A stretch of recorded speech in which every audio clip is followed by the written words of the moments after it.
Sink to your heart to find you. Open up your eyes till you're blinded by the lies, so you can see what you do. Restless every time we start looking as a lost control. It's paradise with honesty, but I'm in the dead of the night. Teardrops on the floor. The pain is over. Feel the darkness take control.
All right, ladies and gentlemen, welcome back to the Oversteer Grand Prix. This is our final round of the season here at the OGP Arena.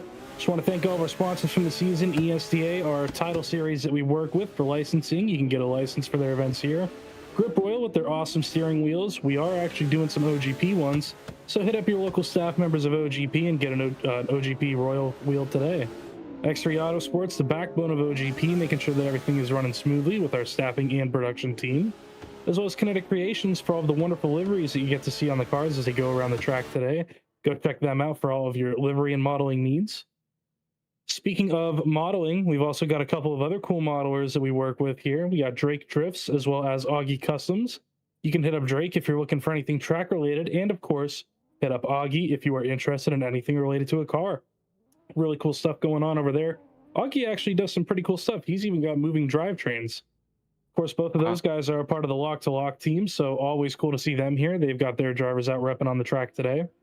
And, of course, a huge shout-out to both Vosan and also Gripped Up, who I don't know if we have them in the role yet, but Vosan and GriptUp are primary mod hosting sites who host all of our mods. You can get the car packs, all the tracks on both of their sites today. Now I'm going to pass it over to my wonderful co-host Room over here, who is going to talk a little bit about our point standings before we wrap into our top 32. Indeed, it's been a wonderful season up to this point, and we've seen absolute pure domination from the front of Anthony Taylor, sealing himself into the championship already from just qualifying last night, up there with 507 points there. But Lester, no slouch throughout the season, sitting in P2. He's earned himself that spot, but 100 points lower. Diaz sits in third, and Advenus also following suit in fourth. A lot of drivers able to possibly steal away third from Diaz, as you see a lot of drivers up close there. Chillmate, Drake, Advenus, some of the names. But it's been a great season up to this point, and man, I am excited to close it out here at the OGP Drift Arena.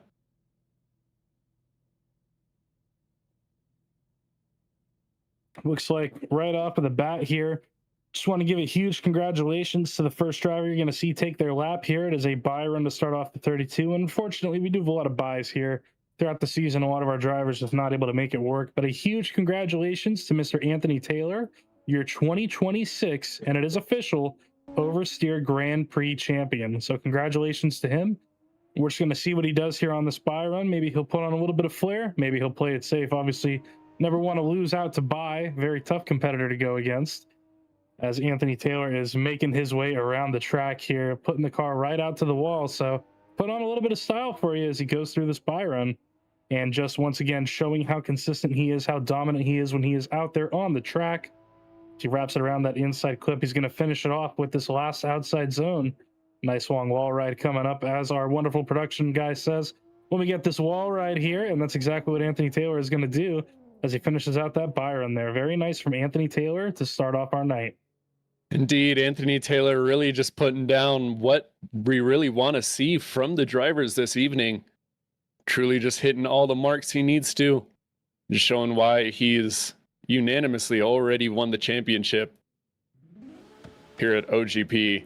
One judge to go. Almost takes him. Almost takes him out. Look at that. As you're saying earlier, Bai, indeed, a very tough competitor. We saw last round, he's had major improvements throughout the season. And still giving drivers a run for their money. Anthony Taylor out before. Indeed, he has. In fact, he's actually won against a driver once before, not officially. That's true. They went OMT. Yeah, not officially, but in the hearts he did. But two drivers up to the line for our first official battle. We got Drake in the lead, Keith giving chase in that new, both drivers in a new chassis. Or not Drake, sorry, just Keith, moving from the JZX over to that BMW chassis, very popular this season. But here we go, white light flashes. Very interesting switch up indeed, especially for Keith, who is actually in the lead here by the looks of things. All right. Wait, no, I think I'm confused. Yeah, Keith is in the BMW. Yep. Okay. Drake is in the S13.5 out in the front there, putting the car about halfway through that outside zone.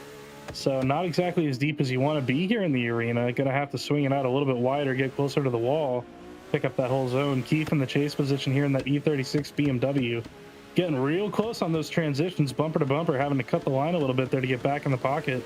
But of course, Drake out in the lead position, only about halfway into majority of those zones. Definitely not where you want that car to be. Indeed, as you're saying, Drake struggling, but not too uncharacteristic from what we were seeing yesterday. Additionally, still struggling with a few of those gremlins and possibly fighting some grip issues. We'll just have to see as the night continues on here. So we got him flipped around, ready to go. Drake coming at an angle. We have been able to give the chase drivers clearance to do whatever they need to be able to keep with the lead driver, even if that does mean being directly behind him at the start. And so we might see some strategies come into play here as Keith starting to run away at the start of the OZ1. Drake not letting that last long as he's already right up to that door through transition to outside zone 2. Keith needing to feel a little bit more of that zone, but Drake keeping a good distance from him, allowing him space to transition. Keith, nice angle through outside zone 3. Now floating into the final zone here. What can they do? Drake coming, surging in a little bit inside there, but able to get nestled nicely into that pocket across the line. Yeah, I will say it did look like it sometimes throughout that track. Keith was actually making the same mistake in the lead that we saw from Drake with not fully fulfilling those zones, which that's obviously something you would want to capitalize on in the second half of the battle. But we'll have to see what the judges deem as who made the more mistakes. Honestly, a little bit of a toss-up. These guys seem pretty evenly matched in their new car chassis choices. So we'll have to see what the result comes out to be here. As the judges deliberate, take their time analyzing the runs, using all of the resources they have to their abilities, to the best of their abilities.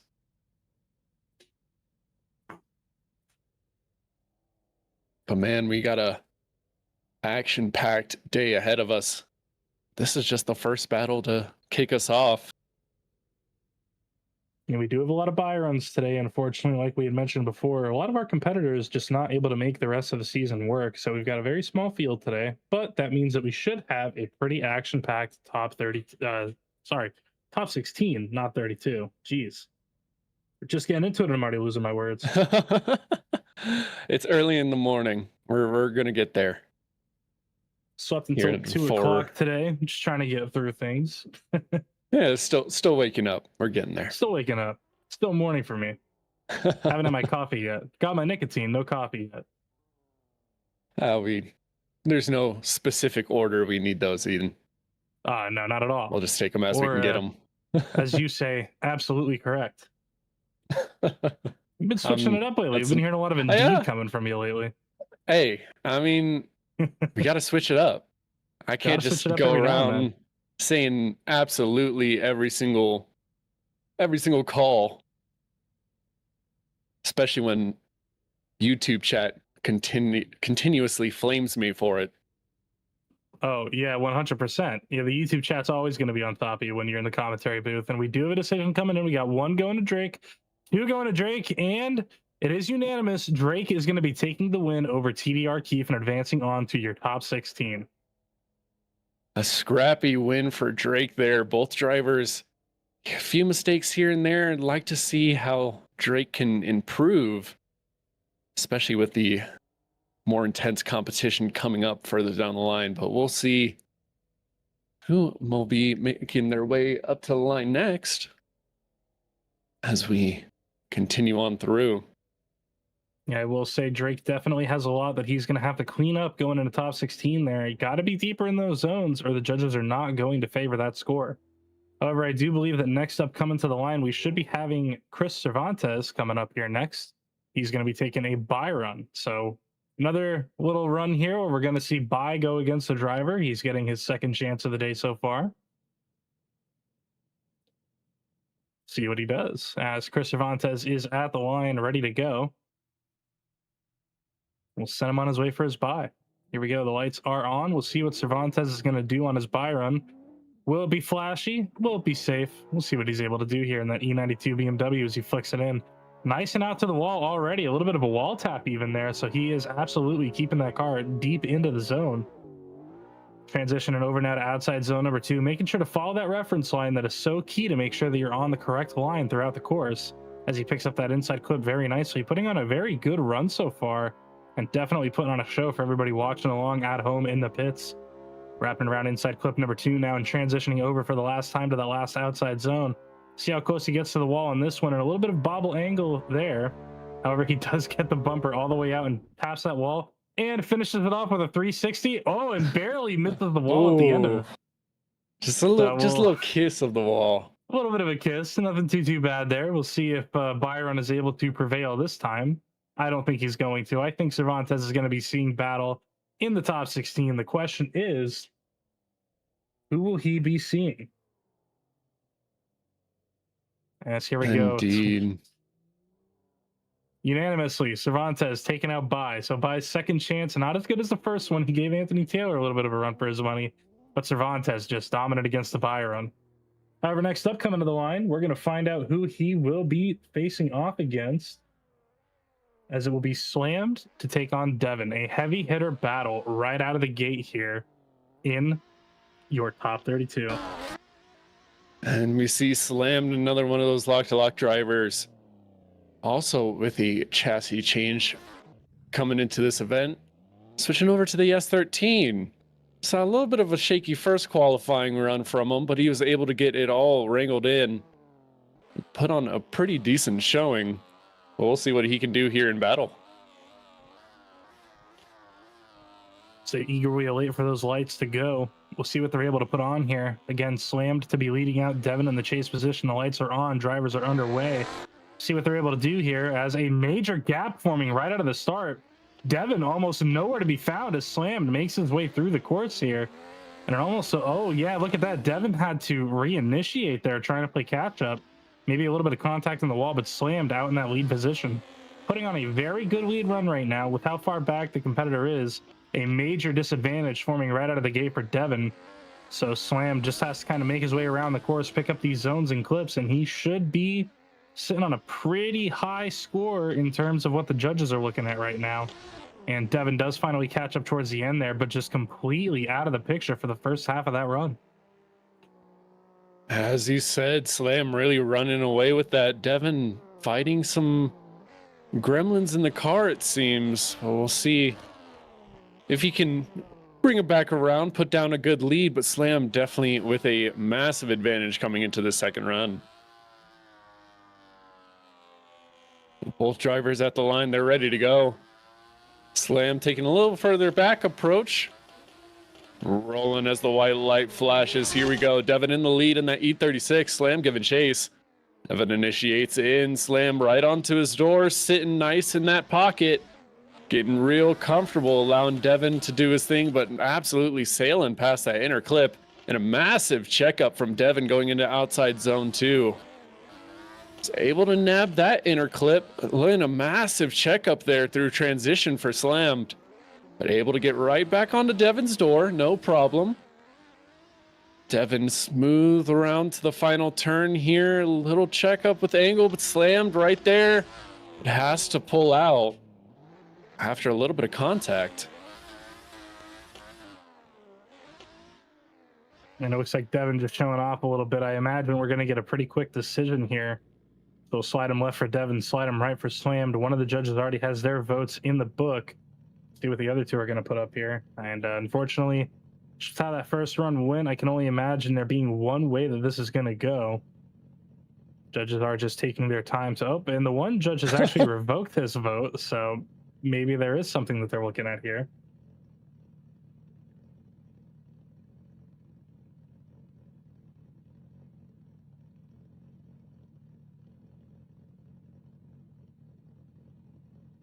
One vote is in. Should start to see some of those votes make their way. Definitely taking a little bit longer than I was expecting to see the votes come in here. Maybe judges are looking at that initiation. Pretty sure we had a clean start, so I don't necessarily think there's anything that could be foul play. Oh, and second judge's vote is in. Just waiting on that third judge, make it official as Devin is doing a celebratory donut around Slammed. One vote going to Slammed, second vote going to Slammed, and making it unanimous, judge number 3 voting for Slammed. Slammed will be moving on to face Cervantes in your top 16. These guys are having a blast, man. Look at that. Even going out in the top 32 and you're able to have fun like that, it's exactly what Oversteer Grand Prix is all about. What do you think about that, Broom? Man, it is beautiful to see drivers having fun. That's all we want to do here at OGP. We have fun in the booth, and we certainly have fun watching all the drivers compete at the top of their peak performance, the top of their game. It's definitely great to see. As we'll take a look at our bracket here, kind of go over what we'll be seeing into top 16. We'll see some pretty good battles already out of this first group. Anthony Taylor will be taking on Drake. Cervantes taking on Slammed. Teammate battle already. Already, man. How about that? A lot more entertainment A lot more battles to come as we get our next group in here, but we'll take it to a quick commercial break. But we'll be back with the more action here at OGP.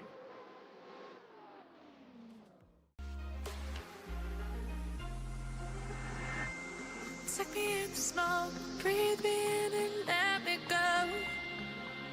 Sink to your heart to find you. Open up your eyes till you're blinded by the lies, so you can see what you do. Restless every time we start looking as a lost control. This paradise with honesty, but I'm in the dead of the night. Teardrops on the floor, the pain is over, feel the darkness take control.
Hello and welcome back to Oversteer Grand Prix. We're here for the final round of Season 1.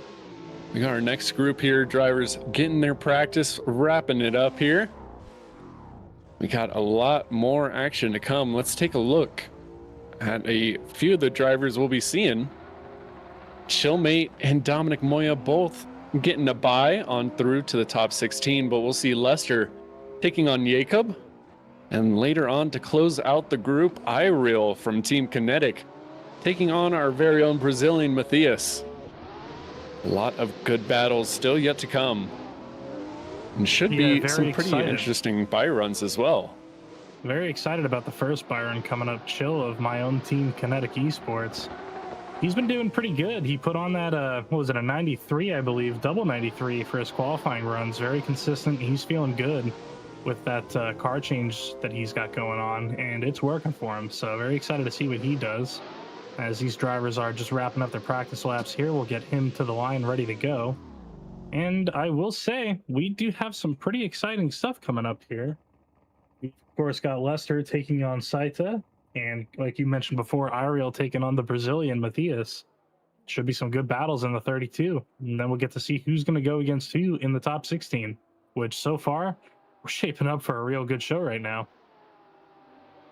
You're saying that right, as we already have some extremely intriguing battles that we should really be seeing more towards the grade 8 early here today. So a lot of big action and big battles yet to come. The Chillmate at the line, he's ready to go. Yeah, it's one of the interesting things when you have such a small group of drivers is that you will see some drivers going against each other way sooner than what you'd usually expect. But right now, Chill in that E36, giving a little bit of a love tap there and riding the course edge around that first outside zone. Now transitioning through to outside zone number 2, putting the car right on the ideal line, just making sure that car is positioned to run the wall every chance he gets. Picks up that inside clip perfectly there as he now transitions through to outside zone number 3, right on the wall yet again here. Maybe could have been a little bit deeper, but not too far off at all. Grabs that inside clip and now transitioning towards outside zone number 4 along that big long sweeping wall. Just going to massage the car right back up there, dip through the wall a little bit with that bumper, and gives us a nice little 360 to round out that run. Beautifully done. And what a confidence builder. Gotta be absolutely ecstatic. What do you, from your mindset, what does that do for you? You're having a good buy run like that. Well, it was apparently it was a pretty close decision there. It sounds like it almost went one more time with buy, but looks like Chill is going to just edge it out over his competitor buy. But yeah, seeing Chill go out there as a team owner, I can't be more excited to see a buy run like that. Typically speaking, when it comes to a buy run, you usually want to play it safe, make sure that you don't damage the car. But of course, here on the sim, that isn't really a factor. So it gives you a chance to go out there, show off what you're capable of. And I've been trying to drill it into his head, no safe runs. That's exactly what he shows me every single time he goes on track to run a buy. Oh, we got Lester up to the line. Don't see a Jacob. So possibly... Oh, it's a buy run. Indeed, as we're getting word now, buy run for Lester. So he'll see his way with a nice, easy yellow brick road to the top 16. He's going to be battling Chill. We've seen that before. Indeed, and we know how that goes. As Lester initiating in for his buy run. Big angle coming out of that first outside zone. Not doing too bad of a job here as I say that. Massive correction. Seeming to struggle a little bit coming out of these outer zones. Able to make that one work for him. Able to grab the inner clip. Massive angle coming into that outside zone, and he's able to carry it all the way on through. A little shaky. We'll see if Bai can sneak through with a win here. Yeah, I gotta agree with one of our fellows in the chat there. Byron might have taken this one. That was a little bit of a shaky run from Lester. Definitely not what we're used to seeing out of him. So see what the judges go ahead and say here. But yeah, no, Lester putting on that buy run. He'll be seeing Chill in the top 16. Oh, and we got it one more time. We got one going to buy. Buy is taking the win against Lester.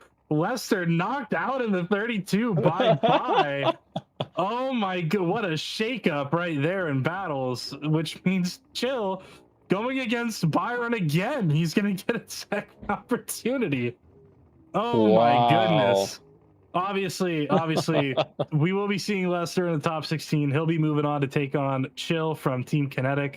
And right now, we're going to go down to another opportunity for Bai to make an upset. We've got Dominic Moya in the E92. And let's see what goes on here. Bai has that fire ignited within him. We'll have to see if he can carry that momentum into Dominic Moya's run here. Dominic Moya, of course, been on a tear all weekend so far with qualifying, and he's just going to go out here, lay it all down. Looks like for Dominic Moya, maybe even a little bit of a safer run going on so far. Definitely seen him get closer to that wall as he makes his... Oh, and there we go, a little bit of a wall tap, so maybe he's listening in on his little iPhone right now. He transitions through to outside zone number 3, wrapping it around that outside zone. And looks like staying off of the wall that time, maybe not wanting to put that bumper all the way in there and tap it again. Transitioning for the last time now here into the last outside zone. Keeping it kind of steady on angle, nothing too crazy, a simple little buy run. And we get a 360 from him. There we go. I think that 360 alone might take out Bai. That might do it for him. I would have to think so. But the judges certainly been all over the places. We'll see it one more time for No Dominic kidding. Moya in the Bai. Look at that. Wrap it up, send him again, run it back. We got a little more work to do. Certainly some things to be cleaned up, apparently, from Dominic Moya, as we see our next battle up to the line, ready to go. Yeah, it's going to be Iriel to take on Matthias, the Brazilian. Iriel switching to that GT86 platform. Matthias going to be switching it up with the E36 BMW. We'll see what Iriel is able to do. He's been feeling pretty good. He put on his highest qualifying run ever in OGP with an 89 yesterday. So very excited to see what he's going to put down. The GT86, one of my favorite cars, yet one of the most hard to drive. And here we go. Matthias to chase him down. Iriel out in that lead position with the GT86, making sure those black wheels are spinning and firing it in right on the wall out of the gate. Matthias not able to match the angle, but now starts to massage the car back into that pocket. And it looks like Iriel going a little bit wide there. Not too wide, though. Should be all right as he wraps it into that next outside zone. And Matthias actually a little bit deeper in the zone at some points than him there, and he's going to miss majority of that inside clip. Still gets that third hash mark. Oh, and Matthias hitting him from behind now. So maybe Matthias just not able to hold that car back, and it looks like maybe slightly upsetting the line. Not too sure there. Oh, and Matthias just kills him. Matthias just absolutely commits manslaughter in the first degree and sends him into the wall. Oh, my goodness. Somebody call Nick Jimenez, because I think he's got competition going on right now. Wow. Oh, goodness me. Definitely not what you want to see. Matthias just getting a little too over aggressive there. You saw it in outer zone 3 from that first initial contact, sending Iriel wide from that second inner clip. But man, Matthias is going to be swinging up for this second run here as we get him fired off. Iriel just has to play it safe here, but not too safe, as Matthias has a little bit of a gap forming here, but Iriel starting to close that up. Matthias just needs to put down a solid lead line. That's all he can do.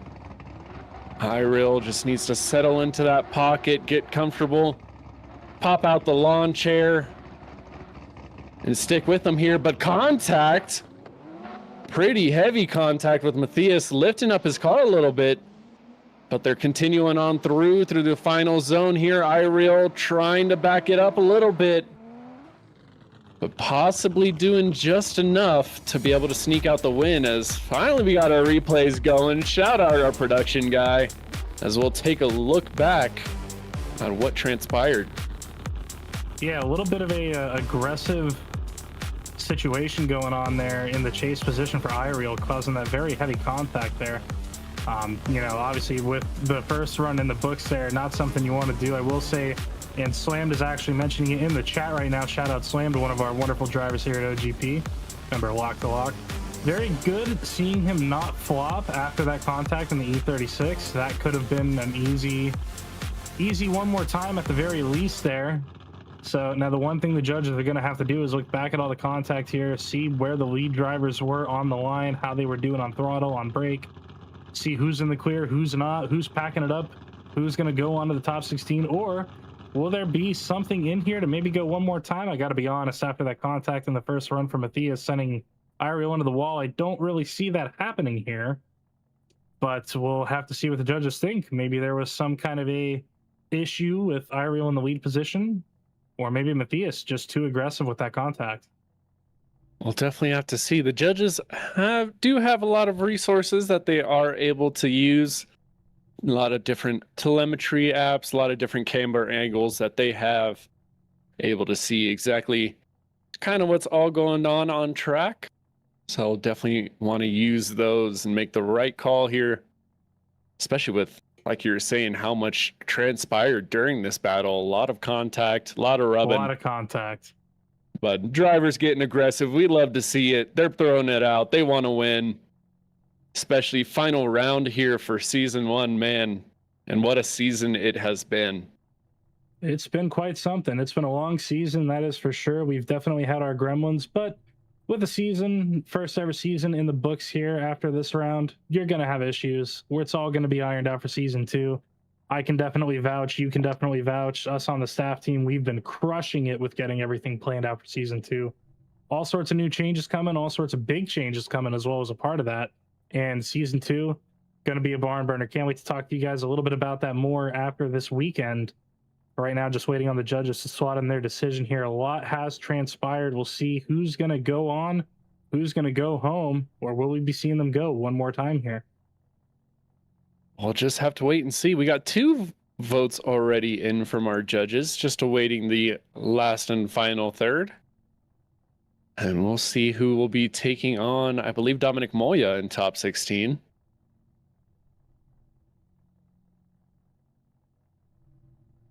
As I proceed to fact check myself, and indeed.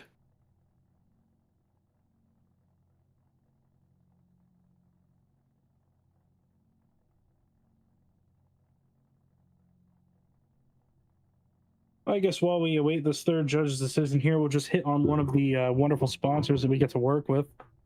Just because it is up on the screen right now, Kinetik Creations, one of my personal projects that I started with a couple of our guys. If you're looking for some basic modeling work, or if you're looking for some nice livery stuff going on, you can go check them out. Speaking of modeling, cars, livery work, tracks, and everything, go check out the Lock to Lock guys as well. Just saw a couple of their drivers going at it. We're going to be seeing a Lock to Lock battle coming up soon. And here we go. One decision to iReal, one going OMT, and iReal is going to be edging out the win over Matthias, and he'll be going on to your top 16. Congratulations, iReal. And Matthias, hopefully we see you back next season. It's been a heck of a run for you, and you went out swinging. So that'll wrap up that battle. Going to move on to our next group here. So cut to a quick little commercial break, and then we'll be right back with you guys with more action yet to come.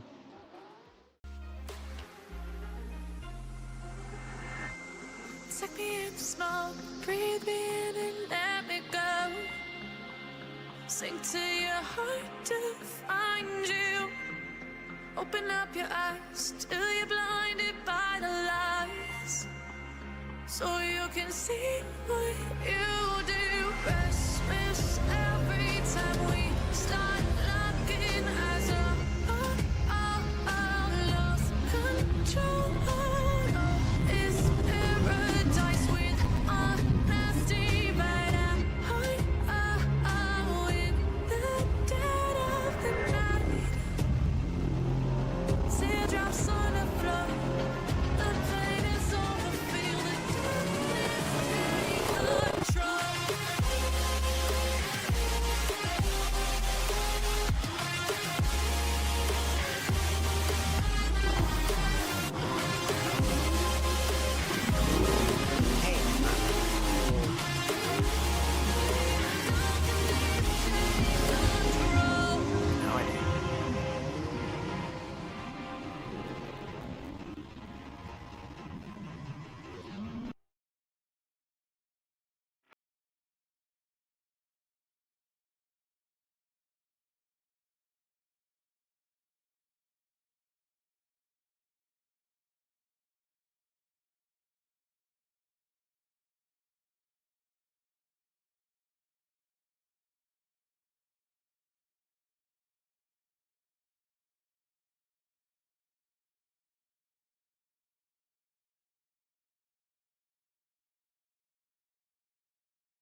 All right, ladies and gentlemen, we are back after that short commercial break, getting ready to go into the second half of our top 32 bracket. Again, a lot of buy-ins today, and we're going to see that continue on here with Jonathan Casillas going to be the first one to go on the second half of the bracket.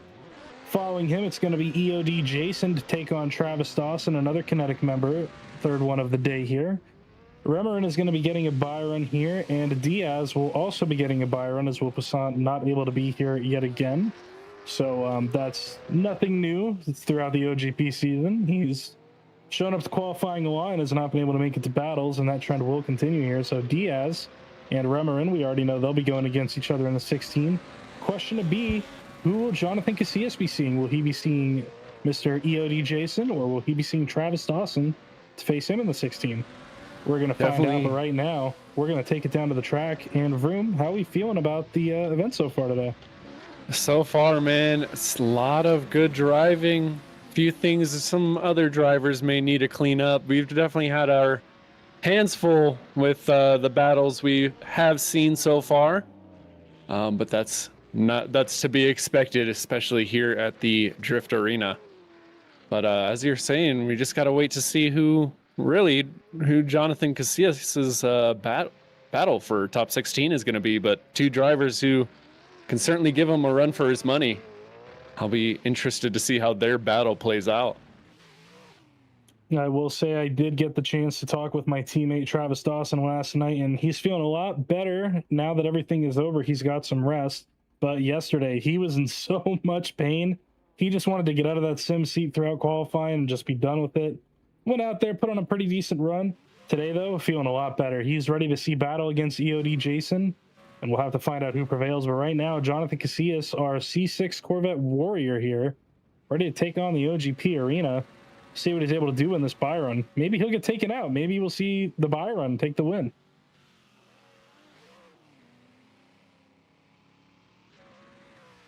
Ooh, interesting little flick. Oh, and he's 360 into the wall. Oh, no. All right, yeah, I think Byron might get the win on this one. He tried to showboat, and it did not work. Oh, he's going to give us another one. All right, he's going for the maximum style. Oh, smack in the wall. Buddy, what are you doing out here? Come on, give us another one. Hey, come on, man. How are you going to showboat like this and mess it up every single time? Casillas, I better see a 720 attempt over the middle of the course at the end of this run, or I'm going to be so upset. Come on, do it. We get a little burnout. You know what? Send this guy home. Get him out of here. Give Byron the win. One to Byron. Slide it right for Byron. A second one. It is unanimous. Byron getting the win. Jonathan Casillas, get the hell out of my arena. Get out of here. We don't want you here anymore. You're boo. Horrible stuff. I will say the most impressive thing off of that entire run is the only wall he didn't hit was the turn 4 wall.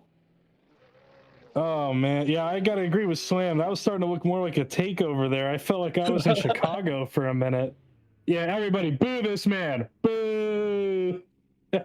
Oh goodness, we're gonna He's have out here a having fun. witch You know hunt in the what? chat. He's having fun. We're all having fun. It's the last round of the season here at the OGP Arena. And you know what? He's going to be moving on to the top 16. Now we're going to find out who will he be facing. Will it be Jason of EOD or will it be Travis Dawson of Kinetik Esports?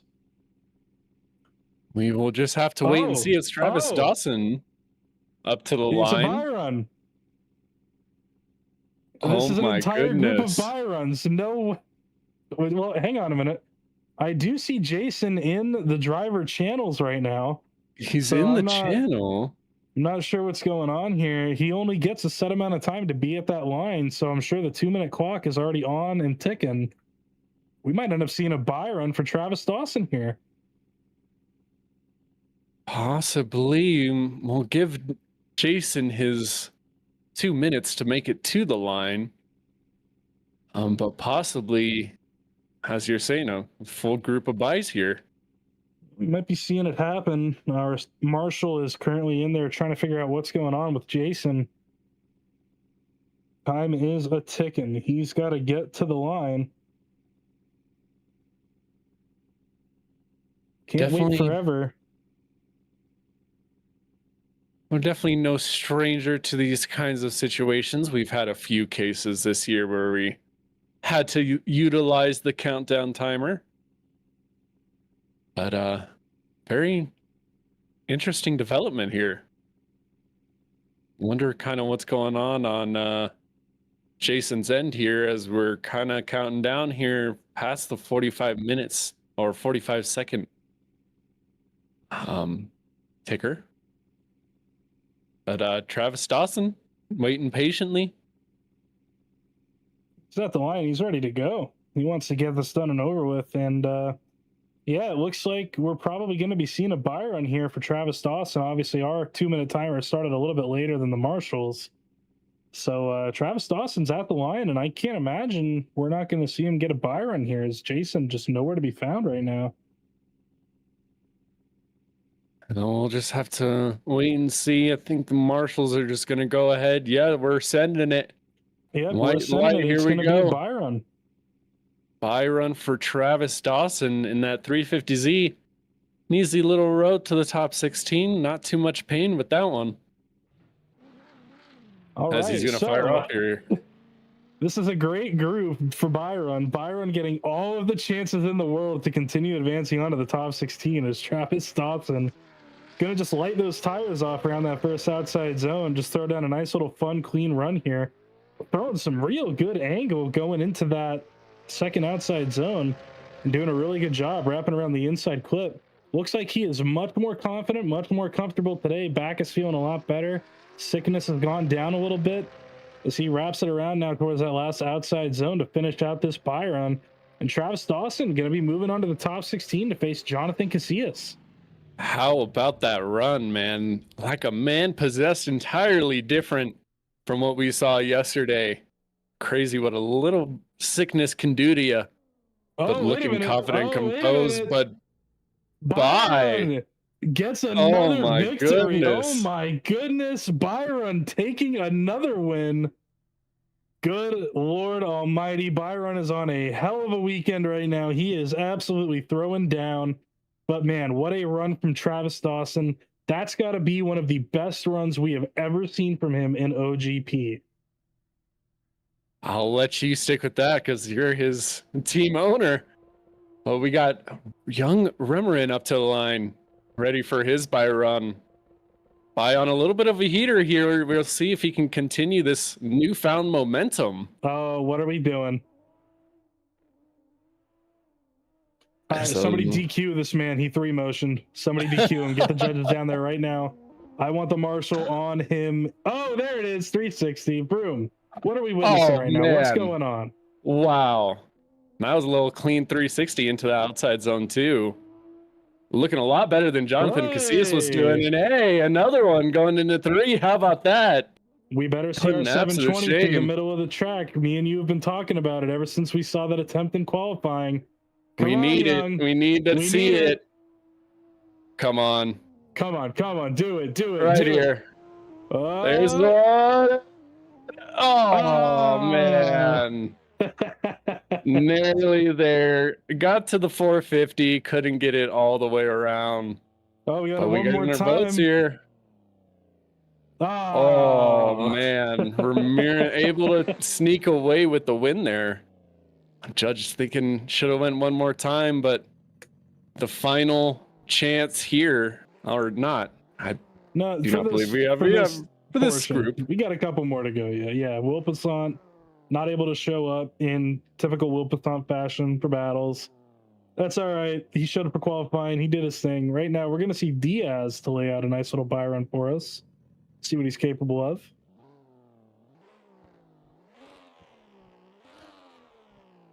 Diaz luckily not alone in the S13 anymore since Slammed went over to that for the weekend. But definitely a pioneer of that vehicle. Making it look good as he rips around the track here. May not see nothing too flashy from the EOD driver himself. We'll see if he throws a little 360 flare at the end of this. Is putting on a real good run here. Putting that bumper right onto the wall where it needs to be. A little wide from that inner clip. But look at the angle coming into 4. Can he carry that all the way through? A little correction pouring on a little bit more. And no 360. Lame. You know what? Chat, boo this man. Yeah, chat, get on him. Get on his case. Diaz knows better. Something. Boo this man. Boo this man. As we'll see, 1 vote, 2 votes. Will it be unanimous? No, split decision, but not enough. Split. Diaz able to move on through, as we saw no battles for that group. Just a nice little parade laps. We saw kind of a little bit of a battle there as we get ready for our next group to come in. We did get to see the battle of the 360s between Casillas and Remeron. That is true. Taking the win on that one, I think. I think Remeron easily takes the win there. But we'll check 100%. out right here. Here's your bracket so far. Top 16 for this group going to be Casillas taking on Travis Dawson, Remeron taking on Diaz. Going to cut to a quick commercial break while me and Vroom go hit the food line real quick. Heard they're serving some cheesesteaks down there, Philly style. And we'll be right back with more action for you guys after this.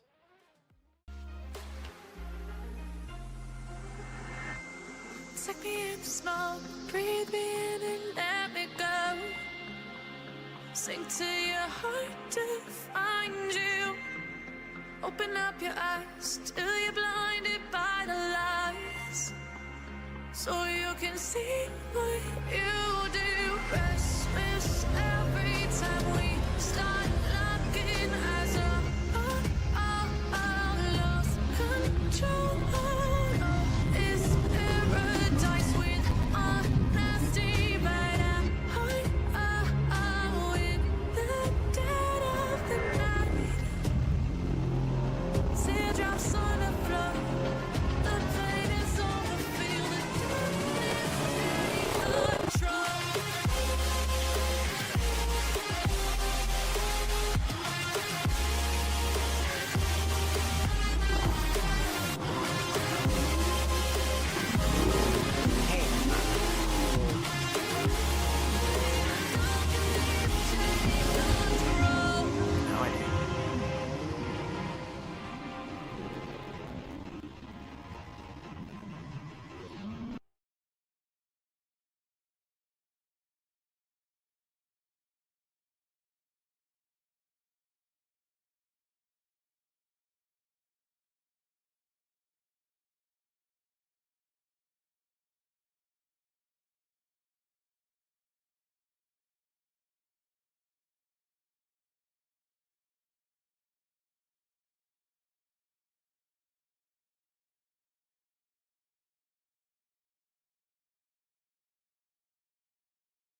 Hello and welcome back to Oversteer Grand Prix.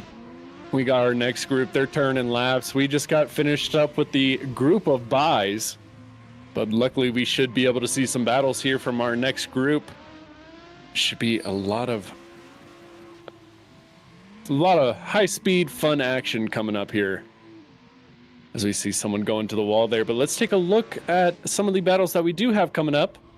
Got a buy run for both Maddie and Dustin, but we'll see the Pudgy Platypi be taking on Chris, and Taryn will be taking on Dalton Thomas.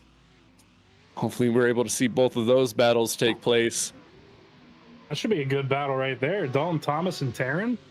These guys have been killing it all season. They're pretty evenly matched with one another, I think. That should be exciting. Taryn definitely putting on a show at qualifying yesterday. Looking good in the R33 as he always does. Definitely see how far he can take that car through the battles tonight. Yeah, I will say Dalton Thomas has been having a little bit of an issue at this track compared to what he usually puts down. So maybe something to keep a watch out for if you're Taryn there in the chase position. But, oh, look at that. We got a 360. I don't know who that was down in the bottom of the screen there. But we saw that. Don't worry. Got you on camera. We got you 4K Ultra HD. Our camera guy loves to pride the fact that he can stream in such high quality and put on the Taryn, best show for you guys. Yeah, there he goes, passing by. On the right there in outside zone 4, where we got that camera set up. But rolling into frame there, Matty Spies from Team Lock to Lock, able to sneak himself a buy run. We'll have to see what he can throw down here in that E36. Yeah, we'll say a lot of buy runs going on, but that just means that we should be lining up for a really good top 16 coming on, as it is a lot of our higher qualifiers now. But Matty Spy is initiating in one of your newest Lock to Lock members there. Congratulations to him on joining up with them. Bringing it around that inside reference line now. Coming out to outside zone number 2. Gonna finesse that BMW out to the wall. Tap it a little bit. A little bit of love. Nothing too wild there. Transitioning through, putting on a nice little line here, showing what he's capable of in this buy run. As he wraps around an inside clip number 2. Very nicely done there. Now transition for that last time out to the wall ride, the big wall ride. Let me get this wall ride here, as Kyle says all the time. And he's going to wrap it. Are we going to see it? Are we going to see it? Are we going to see it? Bah! Boo this man, everybody. Boo this man. Chad, boo this man. First person who does the 720 after their run in the middle of the track there, I will personally give you $5. Whoa. I'm putting a bounty on it. I want to see it. I know it can be done. We saw an attempt. We got to see it, man. It's got to happen. And I swear we could have seen it happen. If there's just a little bit more track space, I feel like we could have seen it. Hey, buddy, by the way, you're going to be paying for all that grass that you just tore up pulling up to the line. That's going straight to your bill. We take track management very seriously. It would be. A little platypi tearing up the grass in there. This is an interesting battle we've got going on here. Pudgy Platypi ripping the E46, and we do have an appearance of the FC RX-7 showing up here. As the Pudgy Platypi to lead out Chris in the RX-7 here. We'll see what he's able to do in that machine. Both these drivers initiating in. Pudgy Platypi putting on a really nice line, but he does fall out of the zone quite a bit coming towards the end. Chris needing to regain... Oh my goodness, what a surge there. Just as I'm saying, he needs to regain that proximity. Surges right to the door. But it looks like as soon as he falls into that pocket, he starts to fall off of the lead driver a little bit. Pudgy Platypi putting on a real nice lead run here. Could have been a lot deeper in the zone so far. Not very close to that inside clip. But Chris doing everything that he can in the... They're both done. Somebody call the ambulance. Oh, no. Oh, my God. That is a double incomplete right there for both of these drivers. Those are separate incidents. Definitely enough distance between them that you wouldn't think that Pudgy Platypi really let him into that. Chris enough space to make the adjustment, but very unfortunate for both of these drivers heading into the second run of their battle. We'll definitely have to see what transpires here and see if we can't sneak out a winner, possibly. Or we might go one more time, but we'll see. As Chris firing in. A little bit of a checkup of angle. The Pudgy Platypi trying to get some of that proximity back, very similar to what we saw in the first run.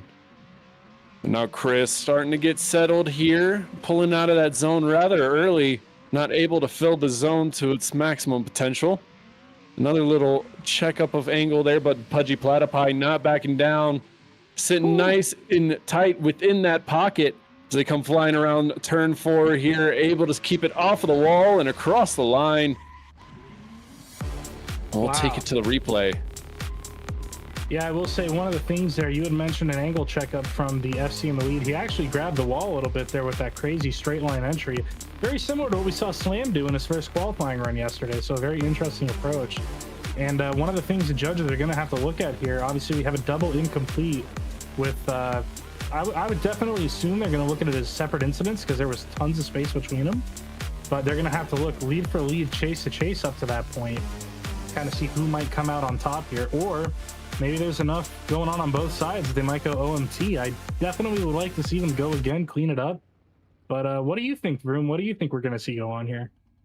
I definitely agree with a one more time call. Definitely want to see them at least try to get at least one car across the line for that first run, especially them being in the same, pretty much the same area where they made contact with the wall. But we'll definitely have to see what the judges think. They have all the camera angles. They know what they're doing. They're the professionals. So we'll leave them to it as we await a possible quick decision here. But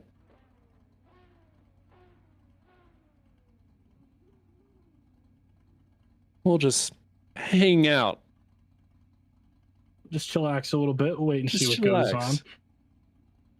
Get a little bit of time here on our hands. We'll talk again about some of our partners. Want you guys to all go check out Vosan. Go check out Gripped Up Mods.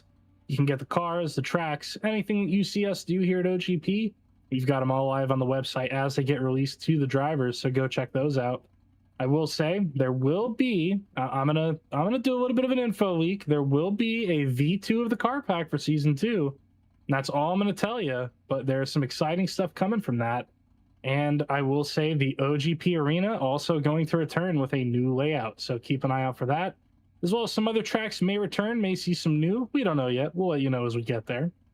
But still waiting on that judging decision to come in here. But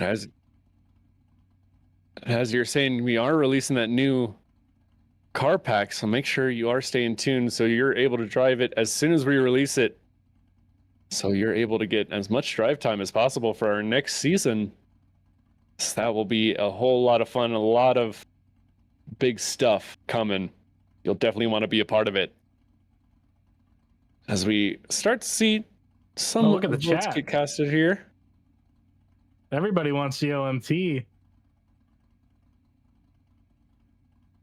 You got one vote for that. Chris.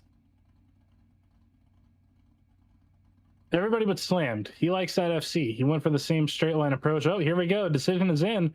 We got one for an OMT, and there it is. It's going to be an OMT unanimously. It will be a one more time. So they're going to re-rack it and go again. And I definitely think that's the right call. I think we need to definitely see these guys go at it again. We need a more definitive answer to who will be moving through between those two. Both two very talented drivers. I think they got a lot more to show us. Oh, definitely agree with that. Absolutely, as you often say. Or Indeed. Indeed has been the new one. Indeed. A lot of people need to figure out what that is. And if you need to figure out a job, you can head over to Indeed.com. Not sponsored. Not sponsored. But hit our line. Hit our line, yeah. You want a job with OGP? Staff applications are open for season 2. So it's not on Indeed.com. You can check it out right here in the OGP Discord server. If you're not already in that, go join up. We post all of our announcements in there.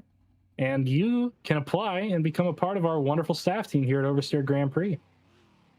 It is certainly a wonderful place to be. Here we go. Drivers are at the line, re-racked and ready to go. It's going to be the Pudgy Platypi back in the lead position in the E46 BMW. Chris and the FC to chase them down. See if they can correct the issues from... Oh, my goodness. Chris with a crazy dive right out of the gate on the initiation, trying to make up for that lack of proximity in the first run. Here we go, transition through bumper to bumper there. Oh, Chris has to check up a little bit there. Maybe transition a little bit closer than he wanted to. Has to correct on that. But now diving up on the tour again, and not as much angle as what we're seeing from Pudgy Platypi in the lead, but definitely keeping the proximity going as a Pudgy Platypi up front there. Laying down a pretty nice line, correcting a lot of the mistakes from the first run. And look at that, both of these guys playing it safe, not going out to the wall this time out of the gate. Very nice run overall. Oh, and we've got a... All right, yeah, you tried. An attempt was made. I'll give a round of applause for the attempt. Eventually, we'll see it. We'll see it today. By the end of this event, I swear by it. We have to see a 720. That's a crisp $5 on the line. Crisp $5. Well, we got him flipped around. Here we go. Chris in the lead in the FC RX-7. Pudgy Platypi giving chase. Chris throwing it in with a head full of steam. Getting into the wall as we saw from that first run. That same part there, able to keep it clean through transition.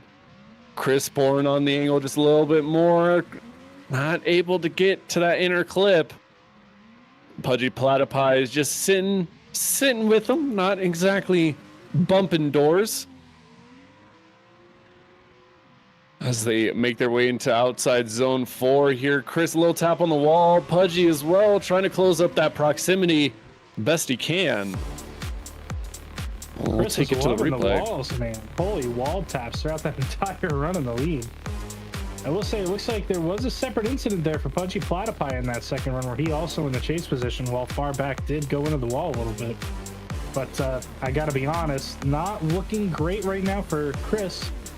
A little bit of an issue here with finding those walls and having to check himself up in the chase position. So I'll have to see what the judges weigh as a heavier mistake. Obviously, a lot of mistakes for Chris. But the Pudgy Platypi, not the cleanest either. A little bit cleaner in the lead than Chris for sure. Nowhere near as many wall taps. And, it looks like the entire time we've been on that replay, these guys have been having a battle. Oh, they're hitting each other. Oh my god, it's war on the OGP arena. They've just been doing whatever they've wanted to do. They've been drifting. They've been doing tandems, burnouts. They've just been absolutely lighting up the tires, having a good time, and you love to see it. Two drivers absolutely throwing it down. Jonathan Casillas was on takeover mode. These guys are in takeover mode. Man, what is happening out here? One could say it's a takeover. Their takeover is taking over, which I think is the one thing no one wants in this world. No, we do not condone.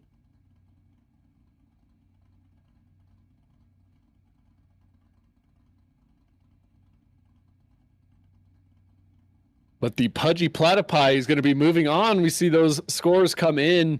Chris, unfortunately, not able to get it done. But a split decision between these two. Oh, no, definitely. Definitely no strangers, those two, to the walls, I would say.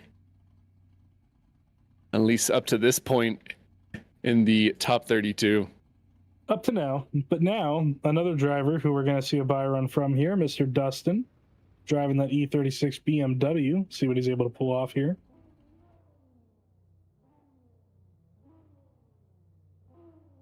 Once again, another E36. Tearing up the track. I will say the sportsmanship there from Pudgy Platypi looking for an OMT again in the chat. Love to see that. But right now, Dustin going to lay it out for this buy run here. And rather quiet buy run here. I don't really hear that car making a whole lot of noise. Making his way around the track. Wrapping around that inside clip. Nice placement there with the wheels. Putting it right where it's got to go. Bringing it out to the next outside zone. Just playing it a little bit safe there. Doesn't want to get into the wall and disrupt his run at all. Do a little bit of practice here. Feel out the track. See how the grip levels are feeling. And a little bit of a correction on angle there. Making his way out with the bumper and across the line for a pretty clean buy run. Not bad at all. We'll have to see what the judges think. Obviously, by has been shaking up the bracket. A few close battles up to this point. See how he fares in this final going for him.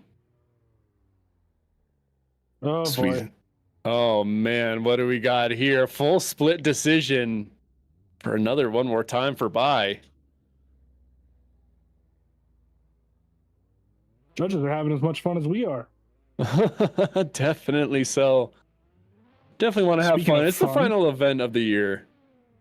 Speaking of fun, at the final event here, Mr. Taryn with the now fixed Dolphin limiter of the R33, representing with the nice grayscale livery here.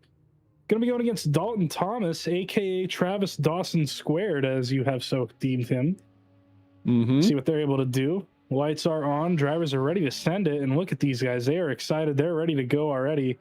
Dalton Thomas chasing down Taryn, initiating in. Very good angle from Taryn right out of the gate, and Dalton Thomas trying to get his way into the pocket, but very, very shallow on the zone. Now transitioning through here. Oh, major angle from Taryn. Maybe almost even an over rotation in the works. Manages to hold on to that, and Dalton Thomas staying in the pocket here. Taryn again with that big angle. Oh, and a wall tap there for Taryn in the lead. Dalton Thomas making sure not to collide with him as a result of that, as he's now pouring on the pressure going into the last zone here. Taryn in the lead. Staying a little bit shy of the wall, but now towards the end, he gets out there and a little bit of a wall tap over the final to wrap it out. Definitely an interesting battle between these two. I mentioned that little wall tap from Taryn. Dalton Thomas doing a good job to avoid contact through that. But man, I will say that R33 looking sharp. Very good looking car. Grayscale livery just absolutely complements everything on that car. Absolutely stunning work. Well, thank you. I worked very hard on it. And by very hard, I mean I changed a couple colors around. So, you know. Definitely doing your best for OGP all the time. Especially in the booth as we see these guys get flipped around. Dalton Thomas, not a lot of angle initiating in. Able to run away from Taryn a little bit there, but Taryn not backing down right up to that door as he should. Coming around outside zone 2 here. Nice and tight to that inner clip. Taryn looking to close up a little bit of proximity here. Dalton Thomas starting to pull away. Dalton on an interesting line throughout this run. It's a little checkup of angle there, not able to get back into the zone. So we saw him pulling out. Not A little too bad. early there. Not too horrible here. I think both of these drivers have a lot more in the tank. I don't think this is the peak from either one of them here. Obviously that contact there from Taryn in the chase. However, it looks like Dalton Thomas on a little bit of a weird line at that point. Taryn just having to kind of make do. Does fall back a little bit there, but Dalton Thomas had the same issue in his chase run. But of course in the lead there on that third outside zone, Taryn did tap the wall a little bit. Now bringing it around this last outside zone, Dalton Thomas actually had better proximity, but he falls out of the zone. So very, very interesting set of runs here. Judges have a lot to look over.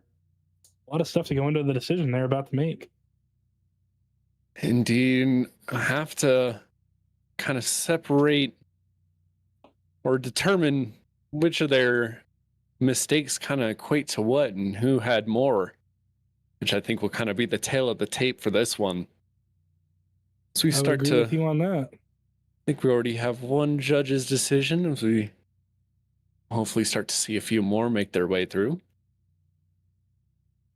I will definitely say this is not the same Taryn that we saw during qualifying yesterday. He put on a very close to perfect run. He was looking very good in the practice earlier. Not the Taryn that we saw yesterday. Dalton Thomas, of course, also fighting a little bit of an uphill battle here himself. Not very settled, it seems like, here at the arena. Maybe a difficult track for him to handle.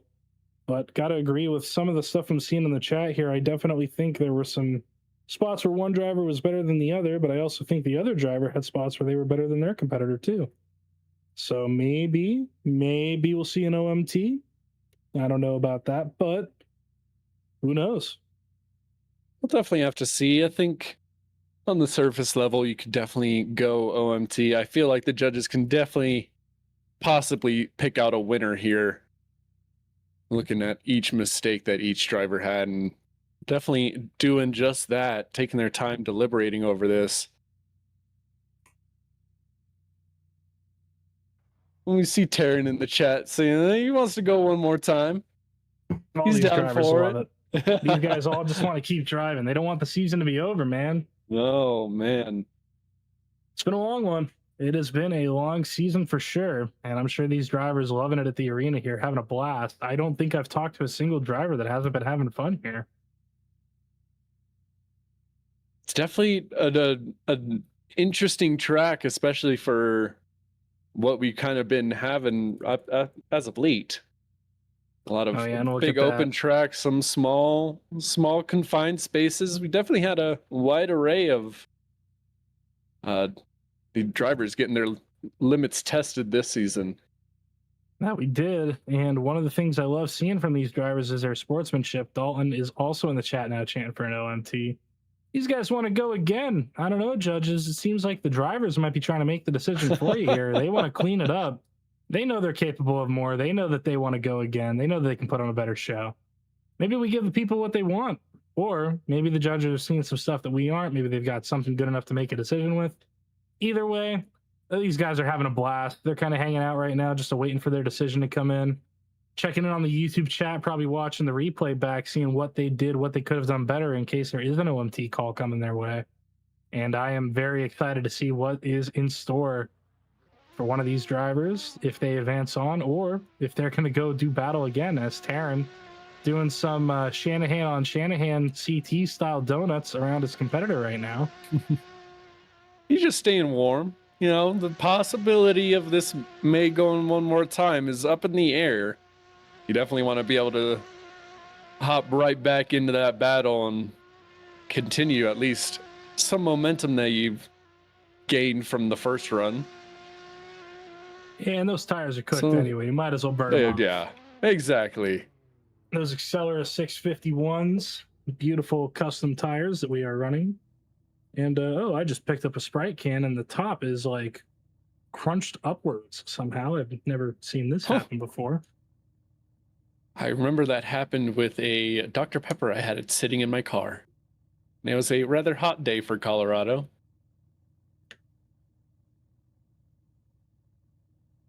What are you guys sipping on in the chat today? Anybody sipping on some brewskis? Anybody sipping on some nice sodas? Any coffee in the chat? What you guys drinking at home today?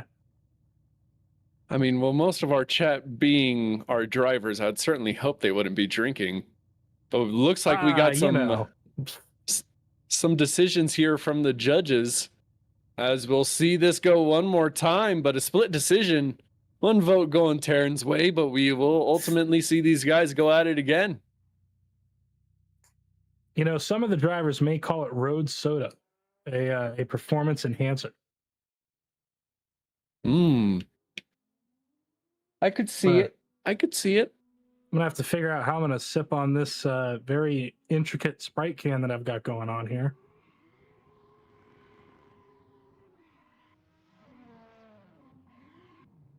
All right. And here come the drivers. You guys know what they got to clean up. A little bit of a re-rack. Never hurt nobody.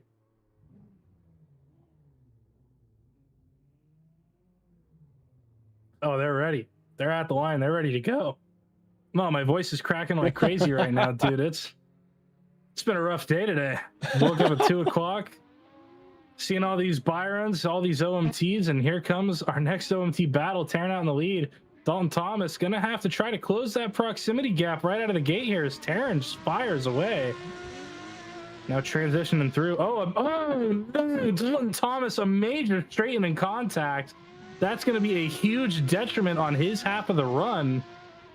I have to try to clean that up. Maybe hope for a mistake from Taryn out in the lead position as Taryn again taps that wall, causing contact. Oh, and Dalton spins. No. Oh, no. Taryn going to have to finish out this run. I will say one of the things the judges might have to look at, that second contact there that led to that spin, might have been a result of Taryn's wall tap. As Dalton was close in proximity there when that mistake happened on Terran, but I do think that that straighten from Dalton Thomas definitely something the judges do not want to see. Definitely a few mistakes from Dalton. We'll definitely have to take a look back at the replay, kind of see what caused that. But Dalton fighting an uphill battle here as we got him flipped around. Terran in the chase, Dalton giving lead. As they initiate in, Terran massive angle, Dalton heavy into the wall, and unfortunately that's gonna end it as Terran's gonna continue on with the rest of his run. As we take a look into the absolutely jam-packed stands Fully here at the OGP arena. Tonight. We're sold out. It's like we're in Poland. Man, almost. Just a little bit better. A Terran, a little 360 into the final zone. How about that? Do it. Do the thing. $5 is on the line. $5, Terran. It's on the line right now.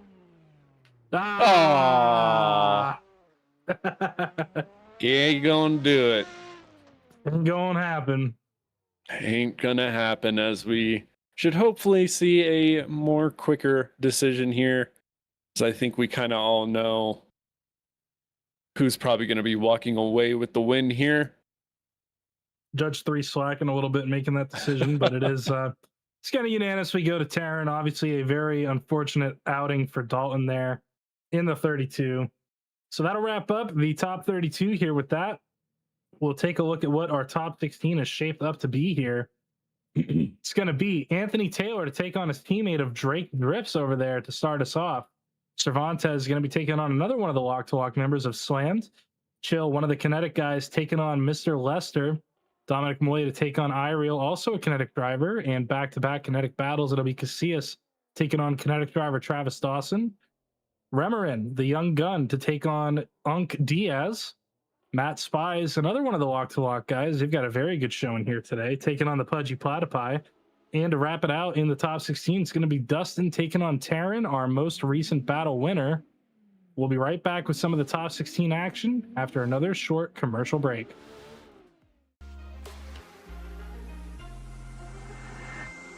Take me in the smoke, breathe me in and let me go. Sink to your heart to find you. Open up your eyes till you're blinded by the lies, so you can see what you do. Restless every time we start looking as a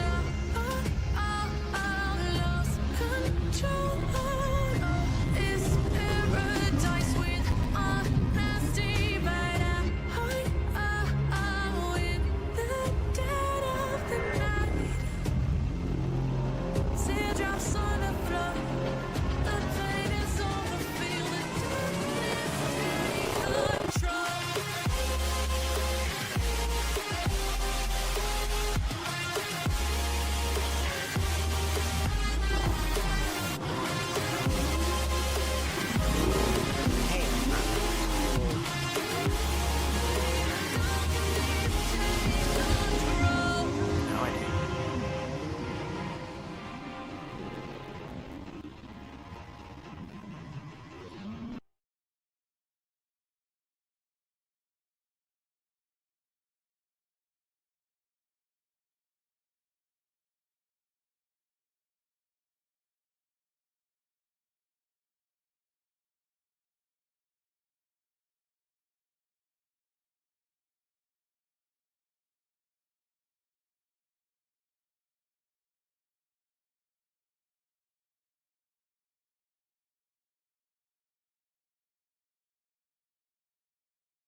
Hello and welcome back to OGP. We are here and back for top 16 action. We had a lot of buy runs. We had a lot of one more times already. But we'll take a look into what's coming up ahead. And man, what an absolute stacked left side of the bracket we have here. Battles galore, as we'll see Anthony Taylor take on Drake, a battle we've seen many times this season. Cervantes taking on Slammed, a battle of the lock boys. Chillmate taking on Lester, should be another great one between those two. And Dominic Moya will be taking on Chillmate's teammate Iril. But a lot of real exciting action here. Strep, what battle are you looking forward to the most? You know, it's a really tough question. I was just sitting here looking over the bracket, seeing what I was kind of thinking about that. Got a lot of exciting ones right out of the gate. I mean, Anthony Taylor taking on his teammate of Drake right out of the start. Going to be a really, really good battle. Those guys are not going to hold back against one another. Of course, Anthony Taylor, 2026 season champion right now. We do have as well one of the ones I'm very excited for, Chill to take on Lester. We've seen those two guys go against it before. They've had some close battles. That should be a barn burner. And to see Dominic Moya go against Iril, another great battle. And the one that I didn't talk about, Cervantes and Slammed. I mean, this entire left side of the bracket right now in top 16 is just absolutely insane. And we're going to jump right into it with Anthony Taylor taking on Drake right now. Two drivers definitely at the top of the game here at OGP. With Drake dealing with a few gremlins, it seems, with that car. Struggling in qualifying and struggling in his first battle a little bit. We'll see how you can adapt here against Anthony Taylor. Yeah, Anthony Taylor out in the lead position, Drake in the chase. Both of these guys fire in. Anthony Taylor putting that car right on the wall, and Drake looking a lot more settled right now in that chase position than he was before. Transition through now, a very close transition from Drake in the chase, and he gets it right up on Anthony Taylor's door. He's behind a driver that he knows he can trust. He knows how he drives, and they are putting it on as a show for everybody watching as Anthony Taylor brings it through outside zone number 3. Drake right there in the pocket, though, completely present the entire time. Anthony Taylor looks like maybe trying to run away with him by losing a little bit of angle before the transition, but Drake not going to let him get that distance, and he's going to put it right on his door across that line. What a chase from Drake, throwing it down exactly what he needed to do against a very dominant Anthony Taylor. Already has the championship sealed away.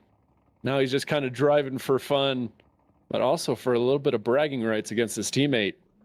We'll see how Drake responds with his lead. Now Anthony Taylor can do in the chase here as we got him flipped around. Here we go. Initiating into that first outer zone. Anthony Taylor shallowing up a little bit of angle, just trying to get sucked up right onto Drake's door. But so far, looking comfortable, clean so far between both of these drivers. Anthony Taylor sitting nice and comfortable in that pocket, letting Drake do his thing in the lead, making those minor corrections here and there. But Drake doing a great job. Heavy on the left foot brake, though, trying to get out to outside zone 4. Bad transition. But Anthony Taylor right there with him. Oh, go back. He was going for it. Man. Oh, we cut to the replay way too soon. No. Oh, We no, almost might have seen it. We'll have to look back at that. But right now, looking back at the replays here, and Drake. So many lock-to-lock guys out here. Drake looks like making some similar mistakes that we saw from him before, just not quite getting all the way out to that outside zone wall in any of these zones, really. Anthony Taylor, though, just right there on him the entire way through, putting down even better proximity than when we saw Drake in the chase behind him. Dude, Anthony Taylor really throwing it down, but I feel that slight mistake from Drake coming into outside zone 4, just not on the appropriate line, is going to do him in here. As we got 1 vote, 2 votes. It's going to be unanimous. Anthony Taylor moving on through to the Great 8.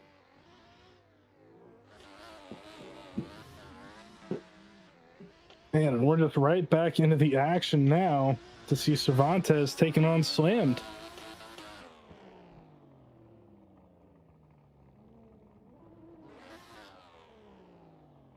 Now, if you're Slammed, which one of your teammates are you avenging? Which teammate are you driving for? Well, technically speaking, I think right now the only one he can really do any kind of avenging for would be Drake. He's able to take down Anthony Taylor then afterwards. Right now, standing in front of that, before anything can even be said about that, he's got to be able to stand up for himself. So he's getting ready to chase down Cervantes out in the lead in that E92 BMW. Very weird start there for Slammed in the chase, but Cervantes flings it right on out to the wall there through that first outside zone. Slammed is now back in that pocket. Very nicely timed transition from him here in the chase as they wrap it around outside zone number 2. Very good car placement from Cervantes out in the lead position. Now bringing it out to outside zone number 3, and Slammed just getting that car right back up in the pocket, putting the wheel on the door of Cervantes is Slammed. So now transition for that last time past the OGP logo.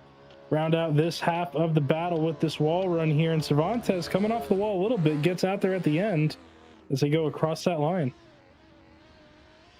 Starting to notice a slight pattern with the E92 struggling a little bit in that final zone. You can see them often make a slight correction. They just pull out of the zone just a little too early. I have to see if Cervantes can kind of hone that in, especially in his chase here as we got Slammed in the lead in that new look S13. But we'll see what Cervantes can do here in the chase as they fire in. Slammed slow to get to angle, but eventually gets there. Cervantes not letting him get away. Able to nurse it up to his door here through outside zone 2. Wrapping around that inner clip. Slam's just starting to pull away, entering into these zones. Have to see how Cervantes responds coming into the final zone here, and he's right there with him, right where he needs to be, but over angles and gets into the wall. And man, that might be the nail in the coffin. Yeah, that might do it right there. That was not the greatest of runs from Cervantes in the chase position out of the gate. Pretty good on proximity, but I mean, just right here, it all seems like he starts to just fall back a little bit, you know, not really putting him in the pocket like Slammed was throughout that run. And then right there, he just majorly over angles in order to not hit Slammed and falls off of the line. He does get back up into it here, playing a little bit of catch up, and then that transition there, very nicely timed, but putting himself way too far out, and that's going to send him into that wall, cause him to straighten up a bit. Manages to save it though, so kudos for, you know, not totally eating that wall, I guess. But you know what? Yeah. He came out here, he was swinging, he put on a very good lead run. However, I think that is going to be the nail in the coffin for Cervantes. Definitely have to see as we start to get some judges' scores in here. We'll see who advances on through. 1 vote, 2 votes. It's going to be unanimous. Slammed moving on through. He's going to be facing his lock-to-lock teammate in the grade 8. Lock-to-lock battle on lock-to-lock battle. It is going to just be one of those things where one of these guys has to come out on top of their teammates. However, right now, switching it up, going to be seeing Lester to take on Chillmate of Team Kinetik. We'll see. Have to see how Lester drives here in the chase. I'm very interested myself. We pride him on his consistency, but starting to wonder how he'll do each weekend. But definitely he's confident within himself, so I don't see him backing down at any moment during this run. Yeah, he's been looking a little bit shaky so far here at the arena. He'll have to clean it up for this top 16 battle as he takes on one of our high qualifiers of Chill. But here we go, Chill to lead out Lester this time around. Both of these drivers initiating in. Chill putting that E36 BMW right out to the wall, and Lester surging up into that pocket, making sure to avoid any kind of contact. But looks like struggling to keep that car at angle behind him. Oh, and wheel-to-wheel contact between Lester and Chill, which sends Chill out into the wall a little bit. Managed to keep that E36 BMW going as they transition through here to outside zone 3. Chill again, putting that car all the way out there, hanging the bumper out towards that wall. And Lester again, just not managing to find himself in the right spot of that pocket, having a lot of issues in the chase position. As they now ring it around over the finish line there, Lester does get back on the door, but not a great run from Lester in the chase there. Very unusual. Definitely a lot shaker of a chase than we've seen from Lester before, as you were saying, but definitely breathing a sigh of relief. Chillmate able to keep it off of the wall, and that wheel-to-wheel contact through outside zone 2. Yeah, he Definitely did have to is use able to quite keep a bit him of into the left game foot here. brake throughout the run there. He's been doing it throughout qualifying. He's doing it today, but I don't know if that was enough. We'll definitely have to see as Lester fires in early, pulls out of the zone a little bit there. Chillmate having to adapt. They fire into outside zone 2, hopefully be able to clean things up a little bit, get comfortable again. Chillmate trying to find his way back into the pocket, and he will through outside zone 3. Major checkup of angle there from Lester. Oh, Seems to be wow, real what a uncomfortable, and oh man, Lester into the wall. Unfortunately, I feel like he just checked up way too much speed there going into that final zone. We'll take a look here on the replay. I will say it did look like maybe some contact from Chill in the chase position. We'll have to see if it might have been maybe something that happened with Lester out in the lead position. Overall, the second half of that battle, not great, to be honest, from either side here. Lester into the wall very early, causing issues, and there was already some contact from Chill. But the real key question now is, who is at fault for this hit with the wall? I mean, right there, you can see Lester. Oh, it looks like Lester maybe even slowed down a little bit there.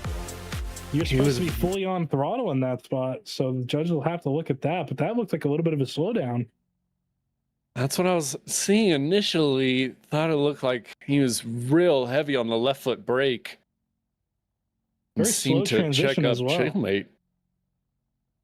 Was definitely Super struggling through slow. that run. Wasn't really on the appropriate line for really most of that run. Very uncharacteristic from Lester. Especially in top 16, this is not where you want to be making those mistakes. Definitely a tough call here.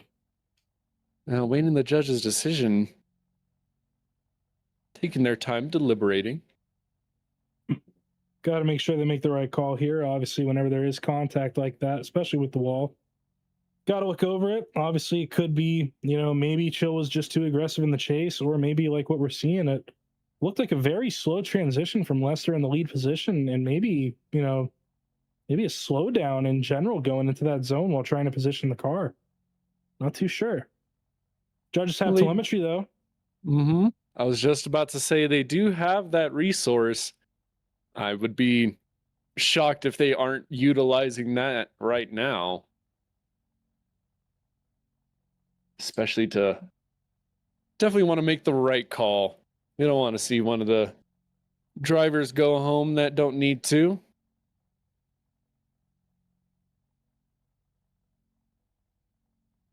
But how is everyone doing at home?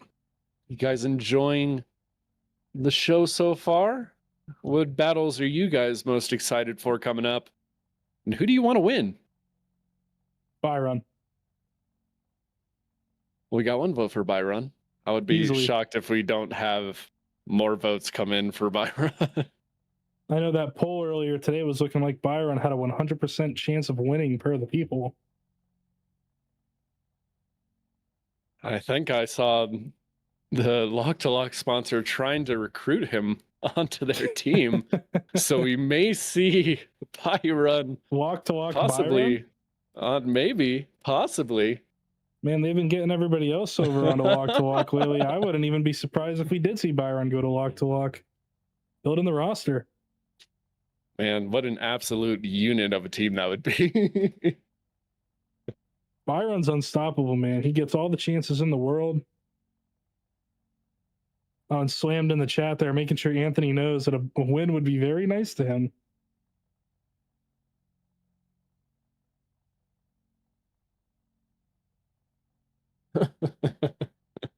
Yeah, I'm over on my other monitor right now looking back on the replays, and I gotta admit, man, it looks like a lot of braking going on from Lester. I mean, we did see a lot of left foot brake from Chill in his lead as well, but Lester looks like even heavier on the braking throughout his lead run.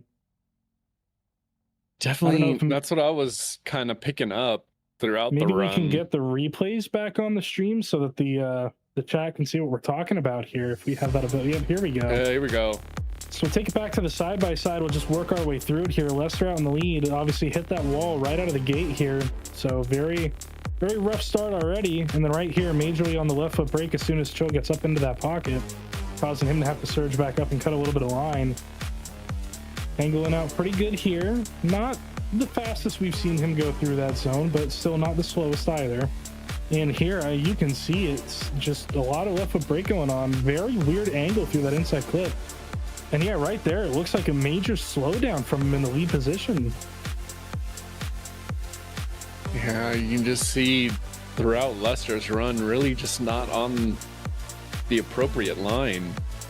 You can see those reference lines in that bright yellow highlighter color, and you can just kind of see where Lester's positioning his car as opposed to as we look at over at Chillmate's run, where he's kind of placing it through some of the runs we've seen today. Very hard run to chase.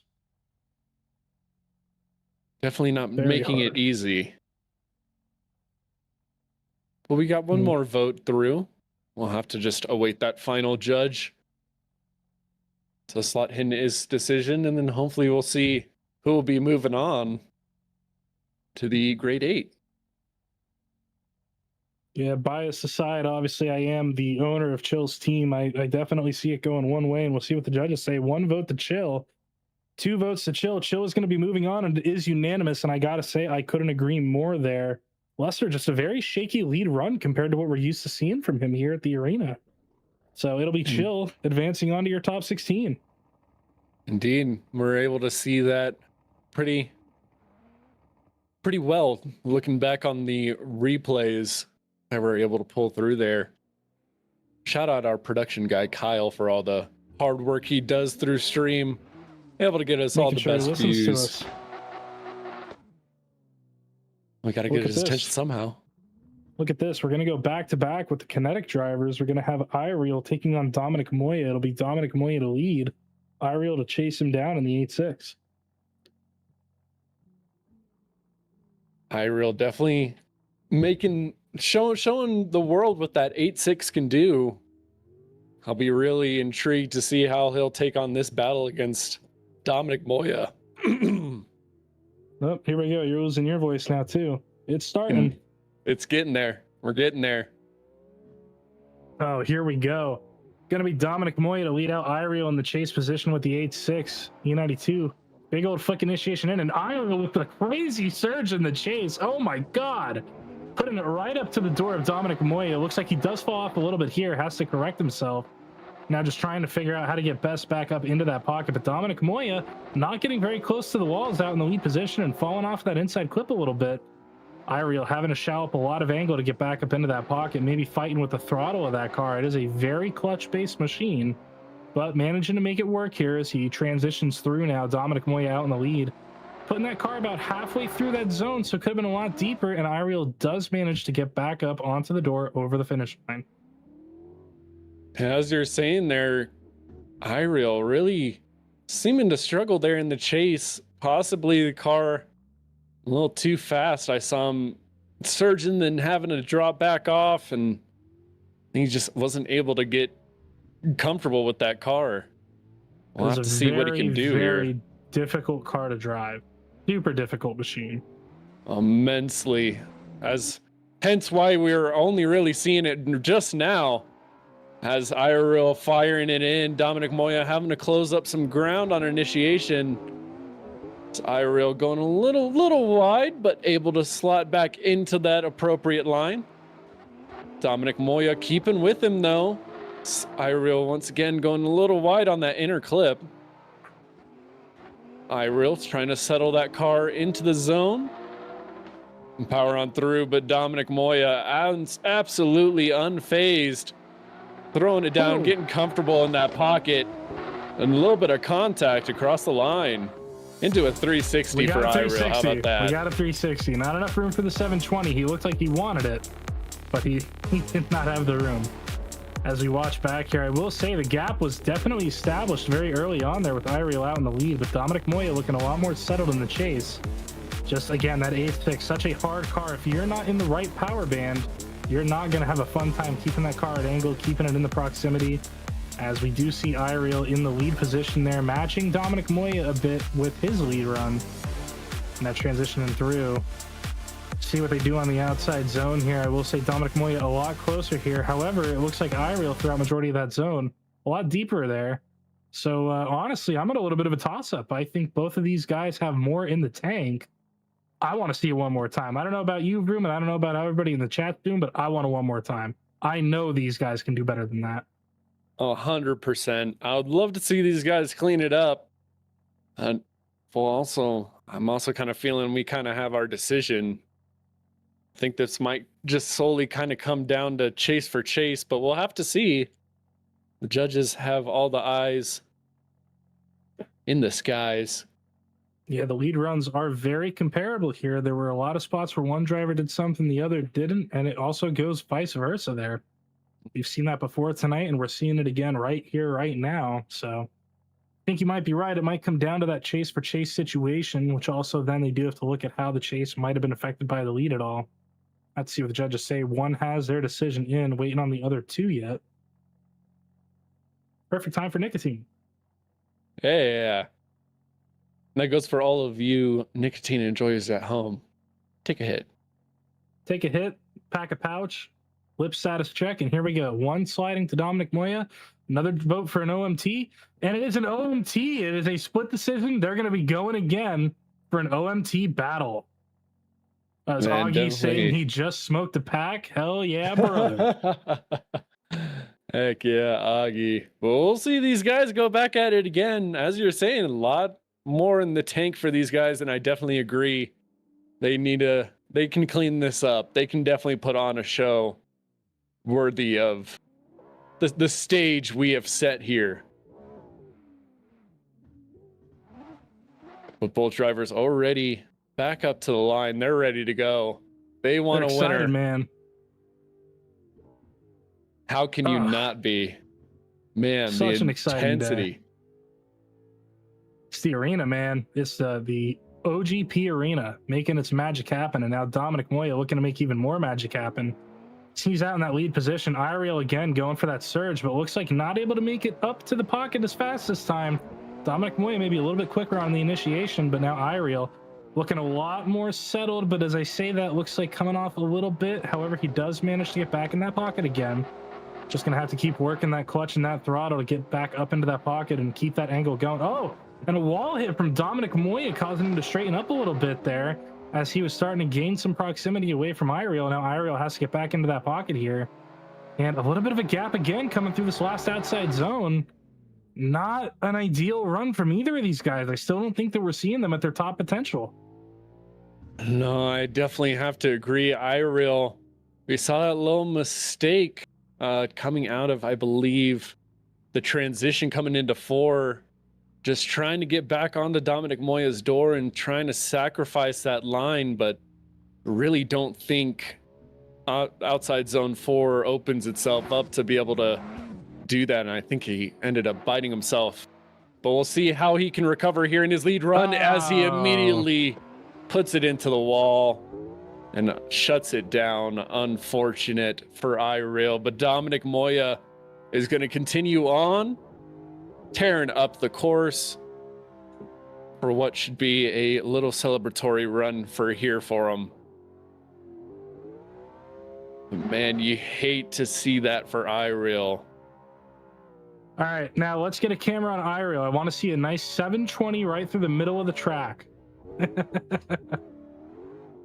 He might be teeing up for it, or maybe just some burnouts. Oh, we're gonna get a twin burnout? Yeah, we're gonna get a nice little twin donut section here. There we go. Dominic Moya is gonna be advancing on here onto the top 8. Unfortunately, Ireal gonna be taken out here, but here we go. Moving on. It's going to be Dominic Moya. We'll get that little chart up here, show you guys what we're shaping up for on that top 8 so far. And here it is. So as of right this second, we're going to be looking at Anthony Taylor to take on Slammed. Slammed was in the chat earlier saying, hey, Anthony Taylor, I just want you to know a win on this would mean a lot to me, man. So maybe we'll see some fun stuff go on with that. And then to follow that up, we're going to have Chill now going to have to avenge his teammate, if he can, of Iriel on Kinetik, going against Dominic Moya. But with that being said, Room, we've got a lot of action left, and I think you and me are going to go hit that cheesesteak line again. What do you think? Yes, sir. You know me. I'm always down for some good grub, and they're absolutely frying it up. We'll be right back with more top 16 action here in a bit. We're going to go get some grub. You stay in your seats, or go get some food. Do whatever you want, but we'll be right back with more action.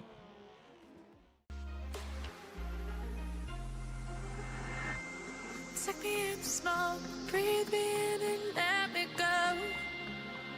Sink to your heart to find you.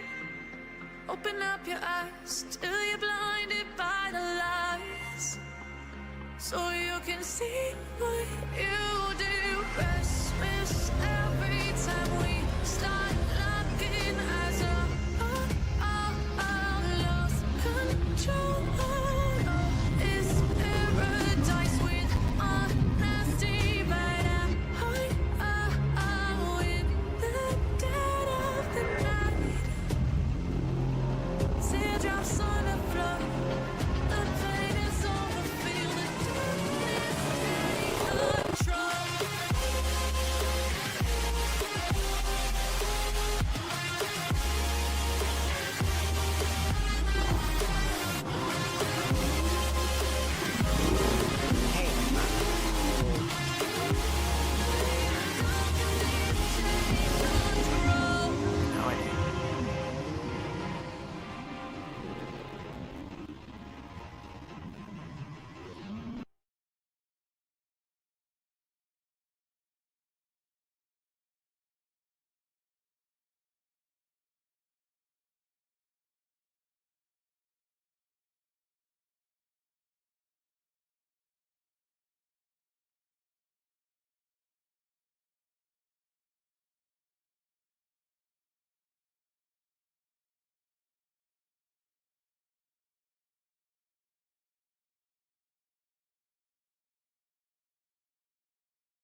Hello and welcome back. We got our little break. We got the drivers in here. They're turning laps. We're ready to close out top 16 action. As we'll take a look at some of the battles coming up. We're going to see Jonathan Casillas taking on Travis Dawson, another one of those Kinetik drivers. We're going to see young Ramirin taking on Diaz. That should be a real good battle. Matty Spies able to come through with his bye. He's going to be taking on the Pudgy Platypi. He had a little bit of a road to get here with his one more time battle. And we'll also see Dustin and Taryn go at it with each other to close out top 16 festivities. But man, tires have been getting lit up today. And the action has just started to heat up.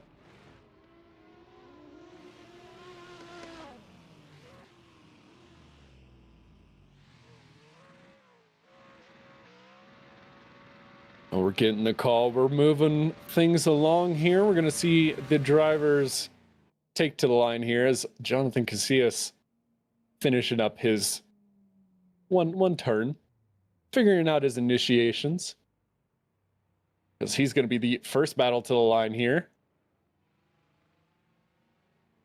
He'll be taking on Travis Dawson, one of my Kinetik boys out here representing. Should be a pretty good battle. Travis Dawson, he was very, very sick and in a lot of pain throughout qualifying, but right now he's feeling good. He's putting on some of his best runs he's ever put on. Very excited to see what he's going to do against Casillas. Definitely showed us all with his bye run just how comfortable he is now in that car. And I gotta say, I'm real excited for this battle.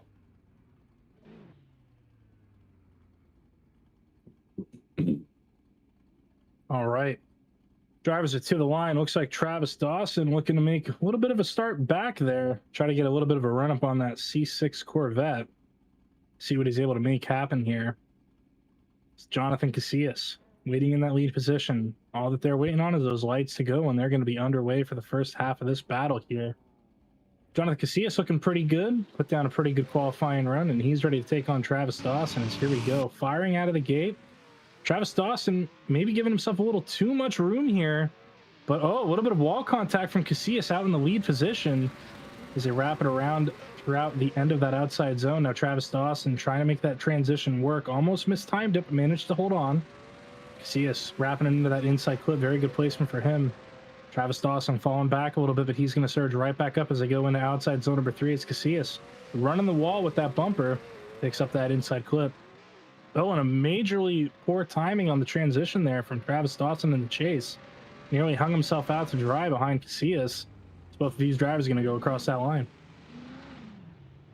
And Travis Dawson, unfortunately, just not getting a good entry there. Having to make up a lot of that ground.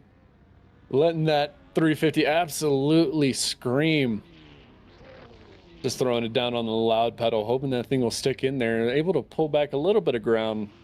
I think the damage had already been done up to that point, but we got them flipped around. They're ready to go. Now Travis Dawson in the lead here. What can he do? Jonathan Casillas giving chase, and oh man. And it ends just like that, unfortunately, for Travis Dawson. Got a little bit of PTSD there for you, Streb, but both drivers, oh no, massive crash into outside zone 3 for Travis Dawson. Jonathan Casillas still finishing out the rest of his run as he'll make his way across the line, but very unfortunate for Travis Dawson.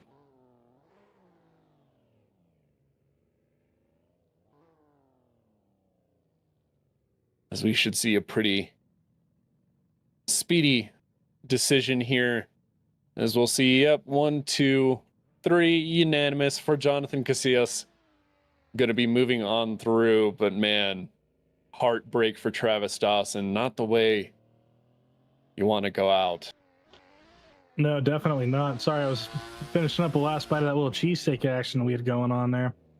But yeah, you know what though, Travis, I know he was very excited to even make his way up into the top 16 after how bad he was feeling yesterday. So sure, he isn't too upset about that. Made it to the 16, saw battle, had a lot of fun doing it. And he's actually already in our team chat right now talking about how fun it was while it lasted. So great sportsmanship from him. Great run from Casillas as well. And we'll be seeing Casillas moving on into the top 8. But right now, it's going to be Remeron taking on Diaz, the young gun going against the grandpa of the series right here. As young, Mr. Remeron to take the lead position. Initiates into that E36 BMW, a little bit of a gap there as Diaz does hit the wall, but that does allow him to gain some speed there and catch up into the pocket, helping him out a little bit there with that wall tap as Remeron transitioning through towards outside zone number 2, putting the back into that E36 right where it's got to go, maybe coming out of that zone a little bit early, but managed to pick up that inside clip. Diaz in the chase position, though, right there in the pocket, applying the pressure whenever he so can. Remeron exceeding that inside clip a little bit there. It might be a little bit of a detriment to him. But Diaz just unshaken by it. He's right there. Oh, and contact. Wow. Oh, man. I'm going to be honest. That looked like a little bit of lag, at least on my end as well. Did kind of look like that. Definitely not ideal. Not ideal. Definitely not something you want to deal with, but both drivers were able to make it across the line. So I think that was the good part there. Diaz trying to get comfortable in that chase. Didn't really seem like he could ever really find that groove, but we'll see what he can do here in the lead. What can he throw down? What can Young do? As he fires it in, but Diaz running away here. Young flying in, trying to get it right on his door, maybe doing a little bit too much there. Diaz able to keep it going. Continue on this run. Looking solid, keeping his ground. A little more contact there from Young, able to keep a hold of it. Diaz a little wide of that inner clip, but understandably with a little bit of contact. They're coming around outside zone 4, pulling out of the zone there a little bit. Young keeping with them. Yeah, as we go back to the replay here, one of the things that I do like, that was a lot of contact there from Remeron in the chase, but Diaz not letting him phase it whatsoever. Finishes out that run very strong, making sure not to flop, which we always respect. Definitely a very, I would say, uncharacteristic run from Remeron there. Usually he's pretty cool in the chase position, but just tons and tons of taps. Maybe trying to pay Diaz back for that contact that happened in his lead run there. But yeah, just watching the runs back here, man, I don't know. I think it's all going to, realistically speaking, come down to that contact in the first battle there as to what went on. Unfortunately, kind of seems to be the case. Hope it really wouldn't come down to that. That's not really the way you would want any of these battles to go. But man, you saw Young coming out of that first outside zone, really just getting into Diaz there, lifting up a tire, getting so flying into that door. We've seen very similar to the, I believe it was the Matthias battle in top 32. Well, we'll see what the judges think. We'll take it to the sliders and hopefully we'll get a decision here.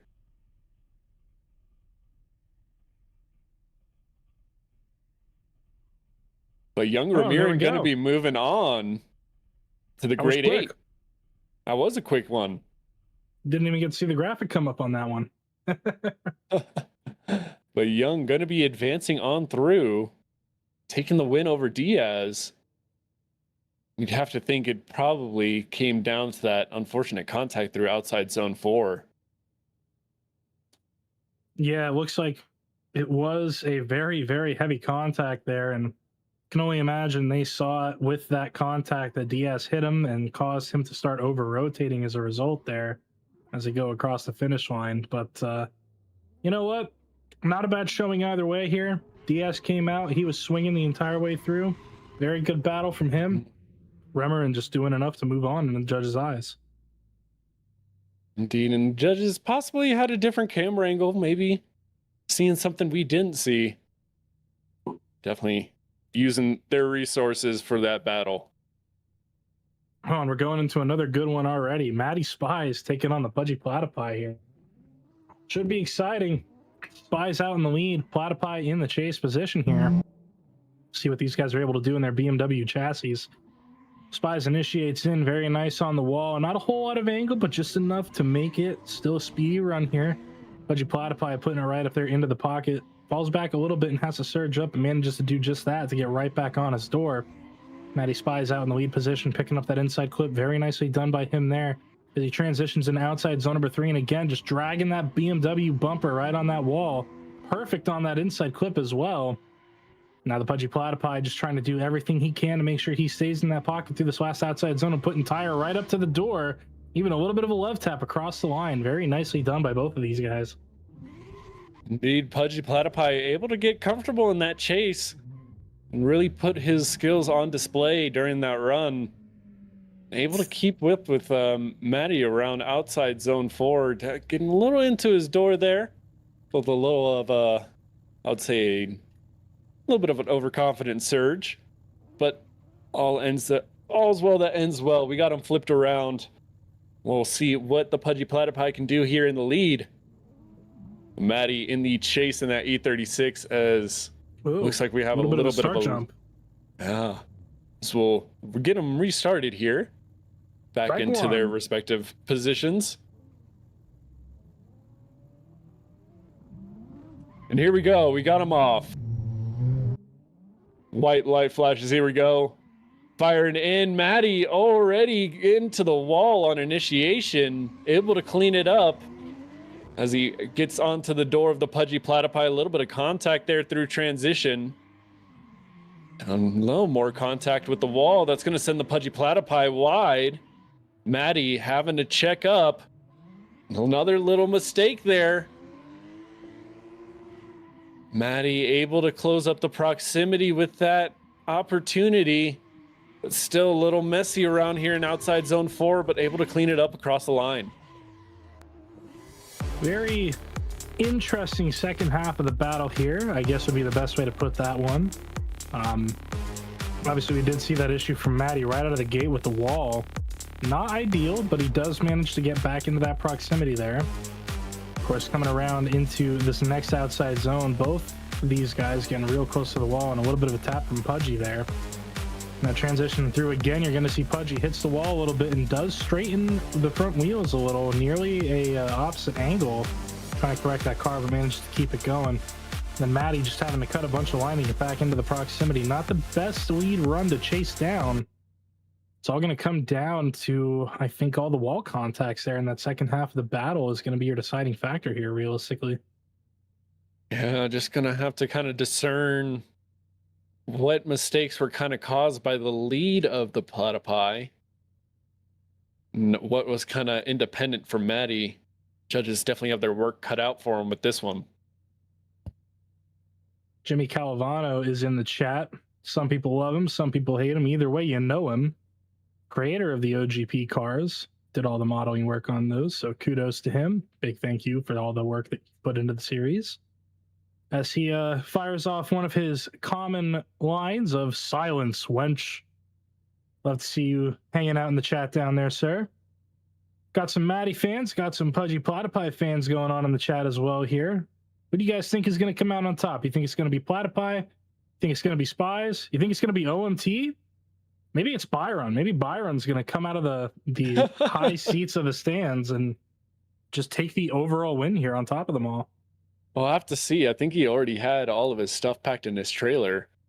Unsure if Steven's still at the event. Yeah, he might he's have gone usually home. He might have. I mean, usually his work's kind of done by the first round. So I'm pretty sure he has a pretty tight schedule. We'll see. A lot of opportunities in the air here. Getting word on the backside of things that we may have a potential protest in the works. Sounds like there is some foundation, so they're looking at it. But that'll come after they review this battle. So right now, just waiting on the deciding factor. Is it going to be the Pudgy Platypi? Is it going to be Spies? It does look like a lot of Pudgy fans in the chat here. And with a name like that, man, how could you not be a fan? The Pudgy Platypi. You'll love to see that. I mean, we were harping on it last night, just how fun that name is.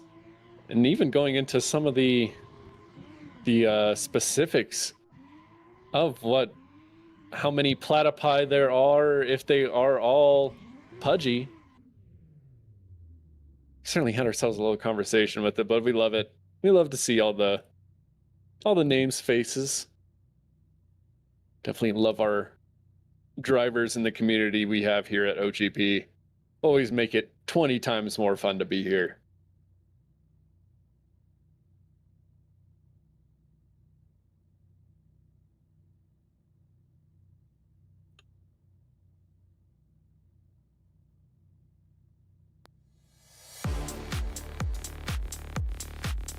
Just going to take another look at the replays here while we're waiting for the judges to make their decision. Looking over the run, checking out all the angles here. Watching back, looking at all of the situations we've got going on. A lot of contact at the wall here.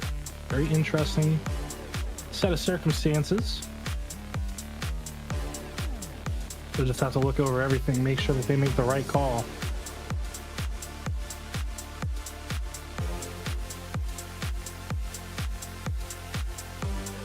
Definitely an interesting battle between these two.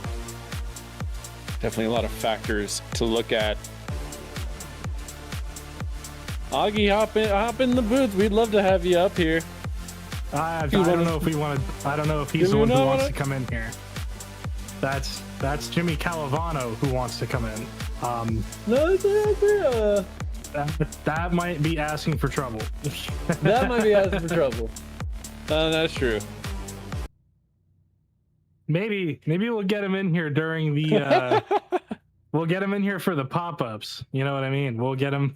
Oh yeah. Well, the pop-ups we'll take a week ban. We'll take a week ban on the pop-ups, but I don't know if we want to round out the season here. But we do have a decision coming in. It's going to be 1 for an OMT, 2 for an OMT, and unanimously, it's going to be one more time for the Pudgy Platypi and Matt Spies.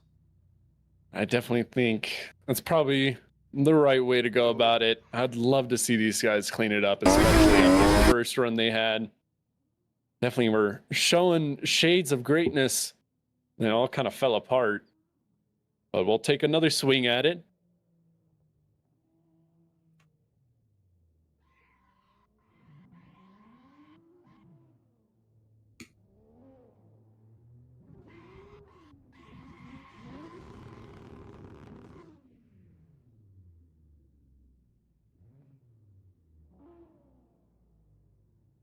Here we go. We got them both back up to the line. They're ready to go. Ready to fire off for this one more time battle. Both drivers kind of know what they need to do to clean up these runs. We'll see how they adapt and tackle this upcoming battle.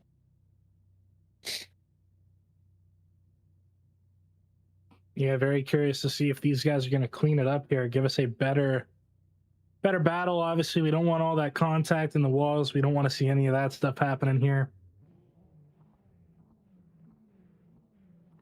As we just await to get this battle underway.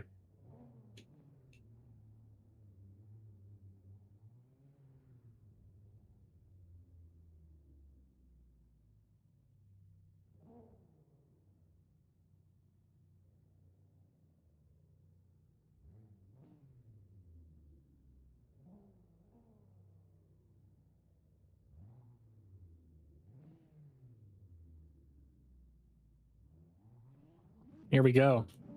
Lights are on. Drivers are making their way out of that start area. Going to be Matt Spies leading the Pudgy Platypi again. Both drivers initiating in. Matt Spies putting it all the way out on the wall. And the Pudgy Platypi having to correct his angle a little bit. Came in very shallow, but does manage to put on more angle throughout that zone. Now getting back up into the pocket. Not quite mirroring Matt's angle out in the lead position, but he is starting to finesse into the pocket again here. Matt out in the lead position, though. Putting on a very good run, rubbing the bumper along the wall as he's done many, many times before, and much better on the inside clip this time as well. Now bringing it around to that last outside zone here. We'll see what they're able to do. The Pudgy Platypi putting it right on his door, right where he needs to be, even giving him a little bit of a love tap across the line. How about that? Great first run by these two drivers. And obviously we've seen this before. This is the run that they really need to clean it all up on. We'll see how they fare. We got them flipped around. They're ready to go. So we have the Pudgy Platypi in the lead. Maddie Spies giving chase.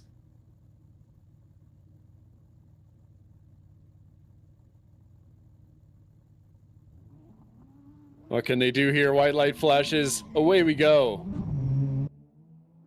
Second half of this one more time battle. The Platypi fires it in. Pulling a little bit of gap. Maddie choking up a little bit of angle just to get back into that pocket. A little bit of a weird transition there. Maddie almost straightening up. But we're still keeping things moving. Pudgy Platypi looking a lot better through outside zone 3. Able to carry that angle. Keep it off of the wall. Maddie doing what he needs to do in that chase. Trying to close up that proximity around this final outside zone. It's not really able to do much as they make it across the line. Unscathed. Unscathed. Have a look here, see what exactly all occurred. Watching that lead from Pudgy. Gotta say, I honestly think that Maddie might have had a little bit of a better lead going through the course here. However, Pudgy Platypi in the chase position, he was closer on proximity, but not without his own errors throughout the course. Right here, you can see a perfect example. He was much, much closer here in the chase position. However, he did have that bobble in the angle coming into that zone. And just overall, a very, very close battle between these two. I will say, kind of leaning one way myself right now. Luckily, I'm not a judge, so I don't have to be the one to make that call. But I know that in my heart, I have a winner. We'll see if the judges might agree with that. We'll definitely have to see. I always envy not being in the judges' position every time we come around for top 32 battles. Even in qualifying, I don't want to do that neither. No.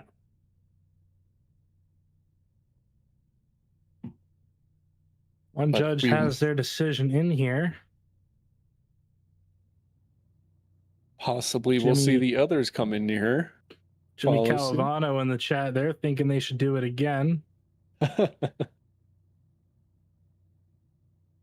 Always a good time when Jimmy's in chat. You know that some absolute chaos is going to unfold. Here we go. It's going to be one vote for an OMT, one vote Maddie Spies. Oh, and it's a full split decision. They're going again. They are going again. It's an OMT full split decision on the board. This is it. They've got one more chance. There has to be a winner decided on this next battle. Who's it going to be? Is it going to be the Pudgy Platypi? Or is it going to be Mr. Matt Spies, Snipes, Sipes, whatever name Vroom decides to give him at the end of the day? So far, I feel like we've been pretty good on the Spies train. Been doing all right. We've got a Snipes or two in there. Occasionally, we need to throw them in there for continuity's sake. Missile Matt. That'll be the new one. Missile Matt. Oh, boy. The way he fires around those zones, he's firing it off like a missile. That's Missile Maddie Spies. I like it. Pudgy Platypi got his own nickname already. Ah, he's just the Pudgy Platypi. He's just he's one of the Pudgy Platypi. There's quite a few platypus. That is true.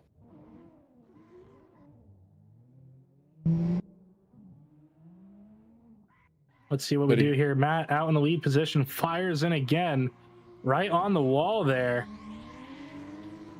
Oh, all right, there we go. Thought Pudgy Platypi was going to have a weird little transition, but manages to stick it right back up into the pocket here. Matt, though, putting on that very, very good lead line again here, putting the bumper all the way out to the wall, even tapping it a little bit this time around.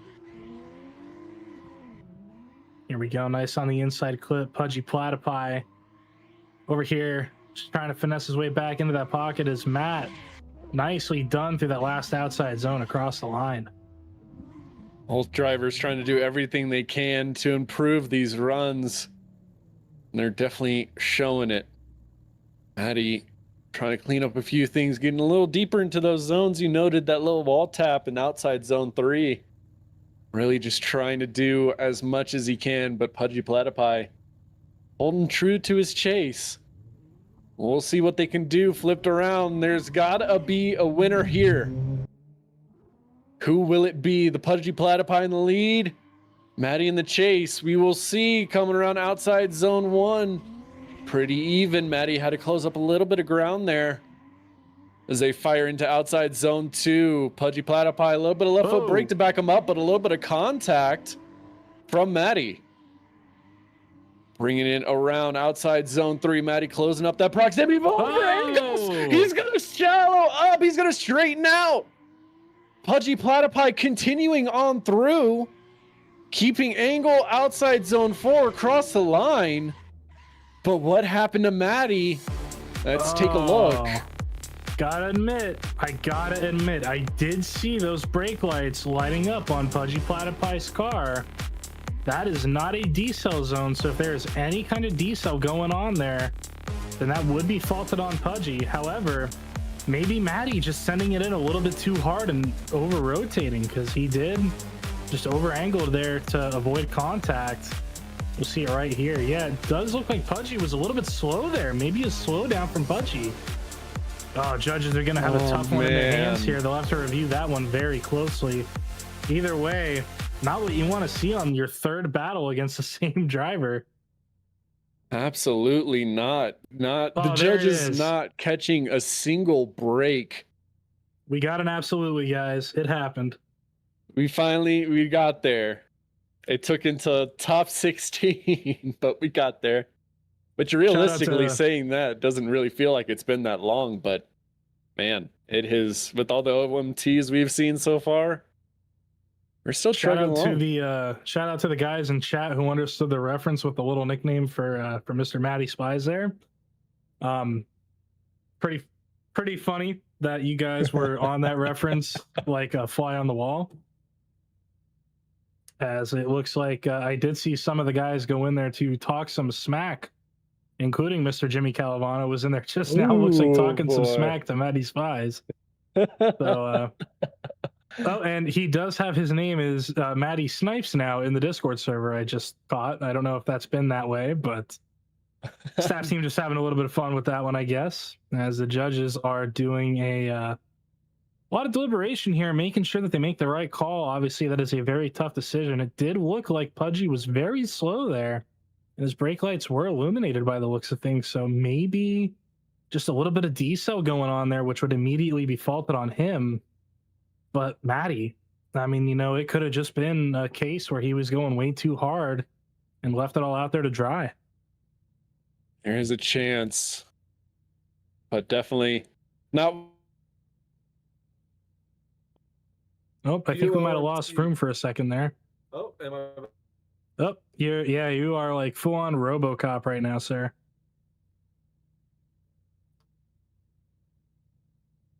Froome is currently getting tucked away by hurricane force winds. Hopefully his situation. Oh, there he is. He's back. Hey, there we go. All right, I forgot what I was even saying. So it doesn't even matter up to this point. We got a decision. We got one vote for Matty, 2. It's going to be unanimous. Pudgy, unfortunately, at fault for that contact, as you're saying, Shrep. But Matty's going to be moving on through. How about that? Yeah, honestly, I had a feeling that was going to be the call there. Unfortunately, just Pudgy. He was on left foot brake, and he was actively decelling there, which is going to be faulted on him. It's going to give the win over to Matty. So very close call.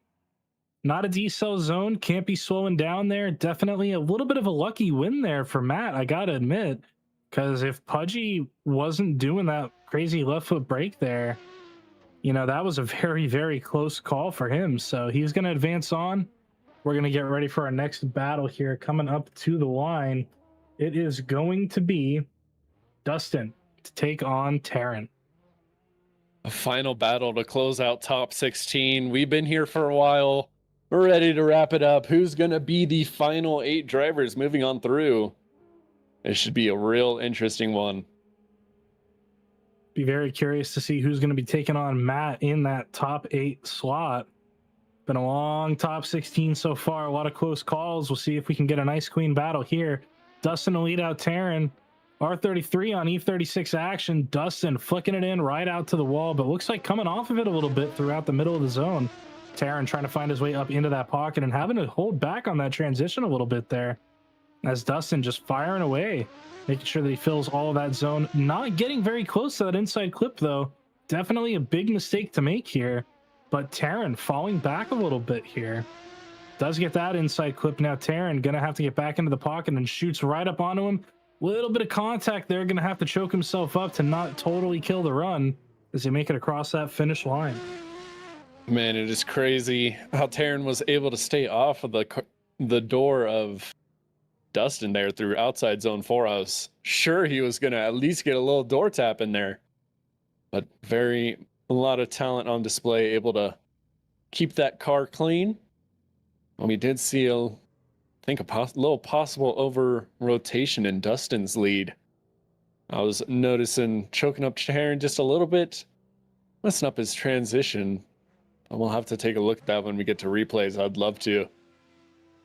But we got him flipped around. Here we go. Terran in the lead. Dustin giving chase.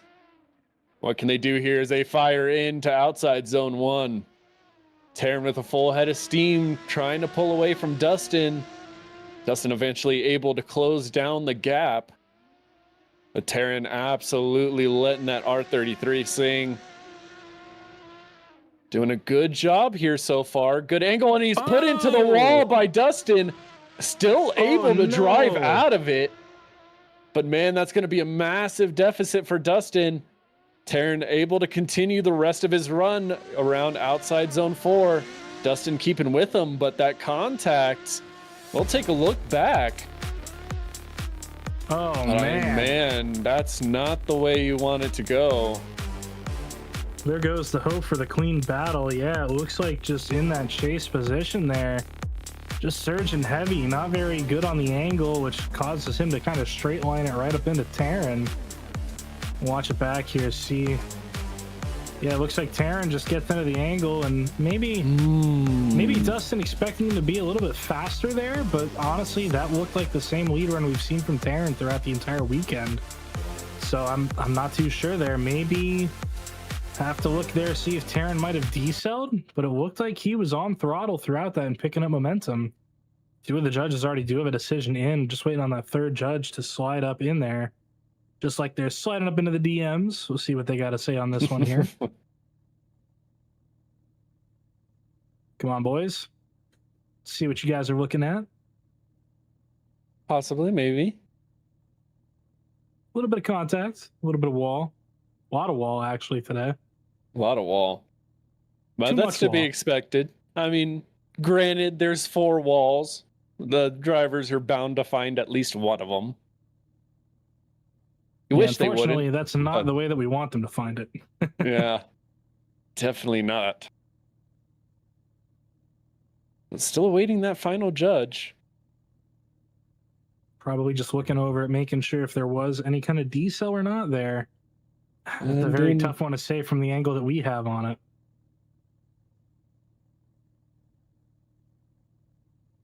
Just waiting on one judge.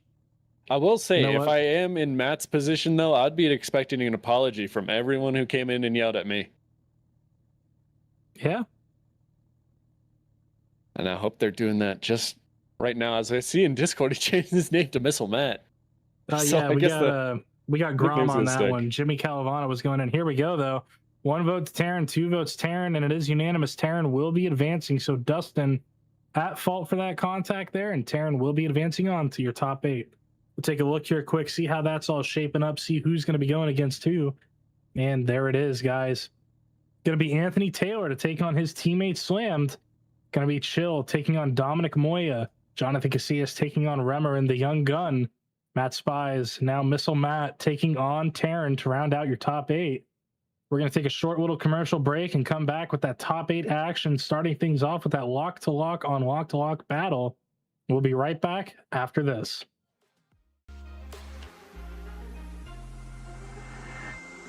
Take me in the smoke, breathe me in and let me go. Sink to your heart to find you. Open up your eyes till you're blinded by the lies, so you can see what you do. Restless every time we start looking as a lost control. Is paradise with honesty, but in the dead of the night. Teardrops on the floor. The pain is over. Feel the darkness take control.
Take me in the smoke, breathe me in and let me go. Sink to your heart to find you. Open up your eyes till you're blinded by the lies, so you can see what you do. Restless every time we start looking as a lost control. Is paradise with honesty, but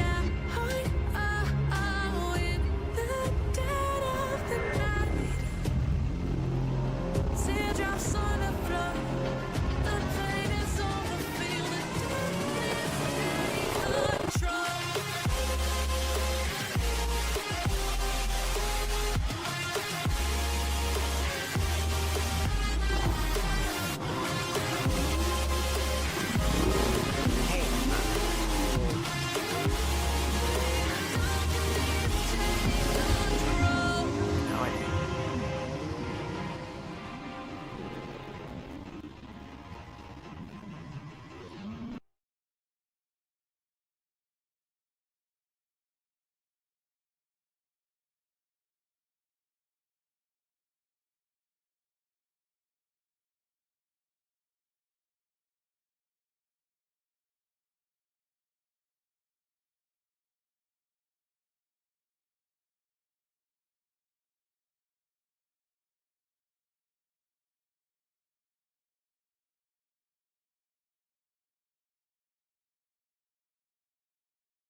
Take me in the smoke, breathe me in and let me go.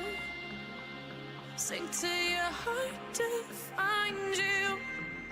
Open up your eyes till you're blinded by the lies, so you can see what you do. Restless every time we start looking as a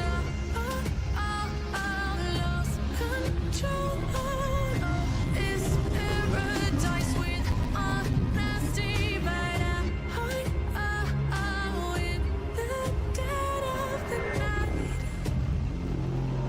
Teardrops on the floor, the pain is over, feel the darkness take control.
Sink to your heart to find you.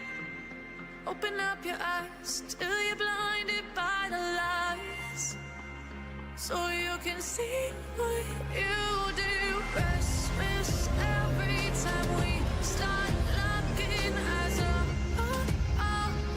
lost control. It's paradise with honesty, but in the dead of the night. Teardrops on the floor. The pain is over. Feel the darkness take control.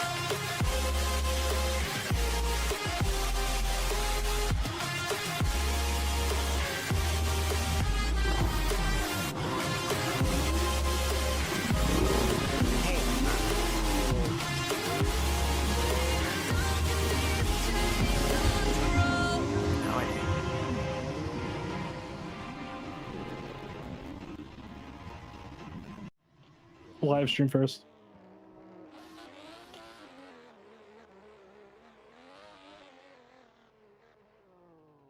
All right, we are back, ladies and gentlemen. Sorry about that quick little break. There was a little bit of a protest related to some technical difficulties going on there.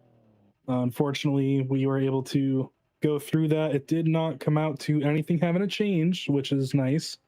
So everything on the bracket that you're looking at right now still stands. Going to be Anthony Taylor taking on Slammed. Going to be Chill taking on Dominic Moya. Jonathan Casillas taking on Young Remerin. I almost lost my track. I almost went back to the top 16 there with Travis Dawson. And it'll be rounding us out with Matt Spies to take on Taryn. And it looks like we already have our first battle making their way to the line. Between Anthony Taylor and Slammed, another lock-to-lock battle.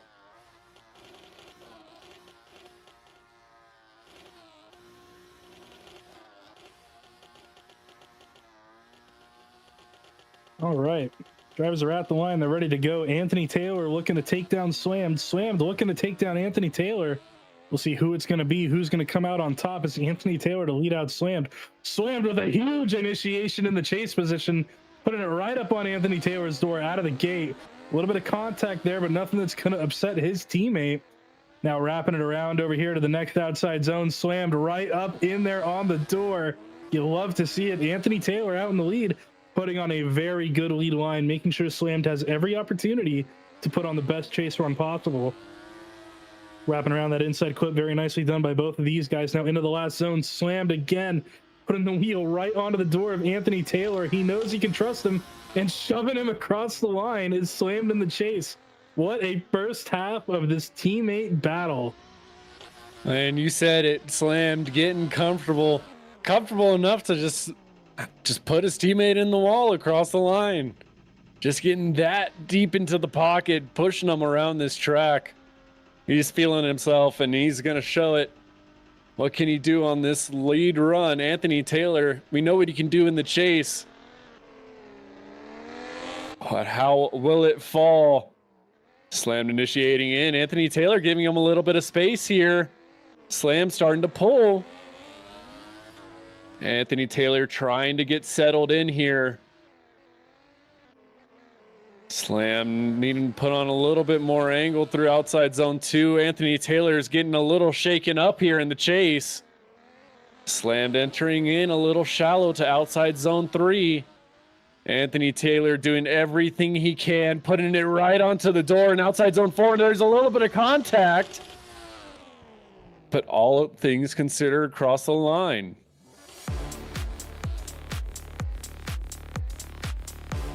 Man, what an interesting second run. Yeah, definitely a little interesting here. Had to take a minute there to message back one of our judging staff quick. Just discussing some private matters, but that's all right. But yeah, man, what a battle here. Very interesting transition in the chase run from Anthony Taylor there, and Slammed maybe not putting on as much angle as what Anthony Taylor was out in the lead position. And man, dude, you love seeing teammates go against each other. I was hoping to see some of the Kinetik boys meet up, but unfortunately didn't work out for us. So it's nice to see the lock-to-lock guys going at it. And honestly, judges have quite the battle on their hands here. I gotta admit, I'm kind of seeing it go one way over the other here. have to see what they're gonna say. But Room, I mean, what a battle to start off our top 8. I mean, we knew it coming in. This was going to be a battle to watch every single time. Yeah. Are we Final we Four? see these lock to lock guys. No, we're still in the grade 8. I was gonna say, yeah, we're grade 8. Our media guy is in our ear trying to. Media guy's over here trying to throw us off of our game. He's throwing us under the bus. It's all right. It's not that big of a bus. This is quite painless. But no, we knew coming into this battle, these guys were going to absolutely go at it. We know we're going to get a show every time we see these lock-to-lock guys go at each other. But we finally got our decision. We got 1 vote going Slam, 2 votes. It's going to be unanimous. Slam takes down Anthony Taylor in the grade 8.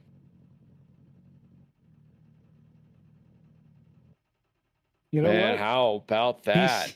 He said it in the chat. He said, Anthony Taylor, just want you to know that a win here would mean a lot to me. Got to be feeling on top of the world after that one.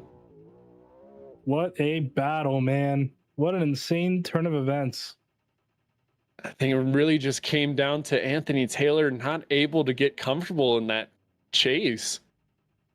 Obviously, Slam had a few mistakes of his own, but comparing chase to chase, lead to lead, felt Slam did a better job.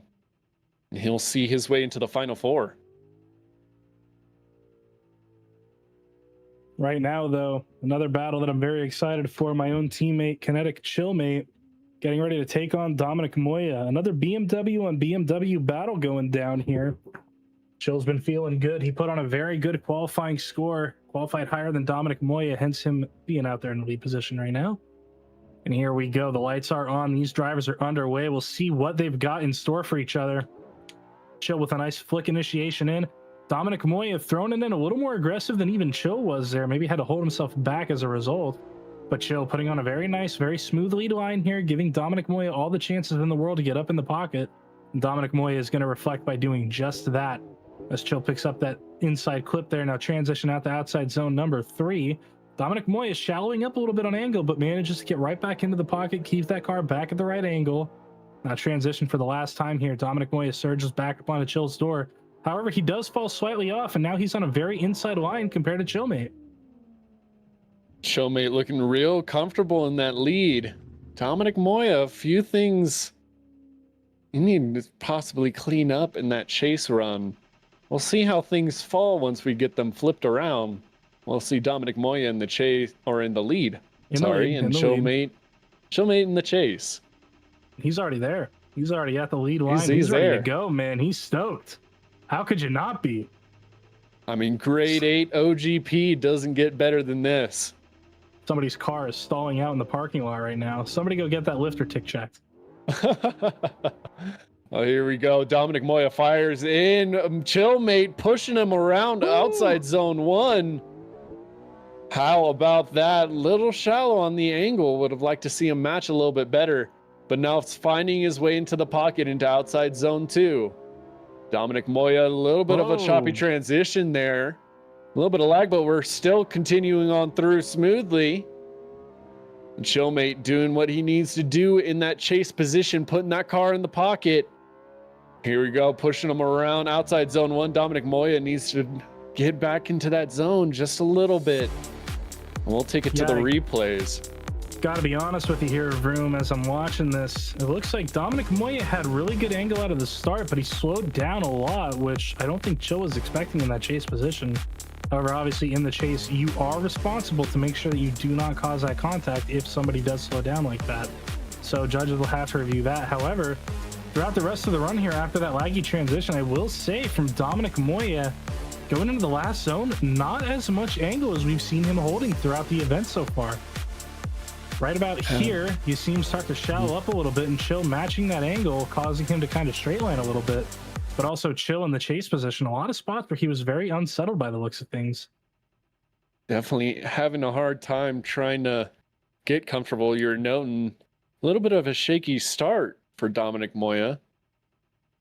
Eventually, he was able to somewhat get settled in, but overall, how are we going to see this fall? We got 2 votes for Chillmate, 1 vote going for one more time. So a split decision, but Chillmate ultimately getting the win and advancing on through to face Slammed in the final four. Attaboy, Chill. Now you've got me lined up for probably the most exciting battle that I'm going to be looking for tonight. Slammed going against Chill. Chill, of course, one of my teammates, slammed a very, very good friend. I consider him over at Team Lock to Lock. Had a lot of really good nights with him, a lot of shred sessions, and get to watch him do some pretty cool stuff. So very excited to see Chill go against him. Right now, another battle that I'm very excited to see.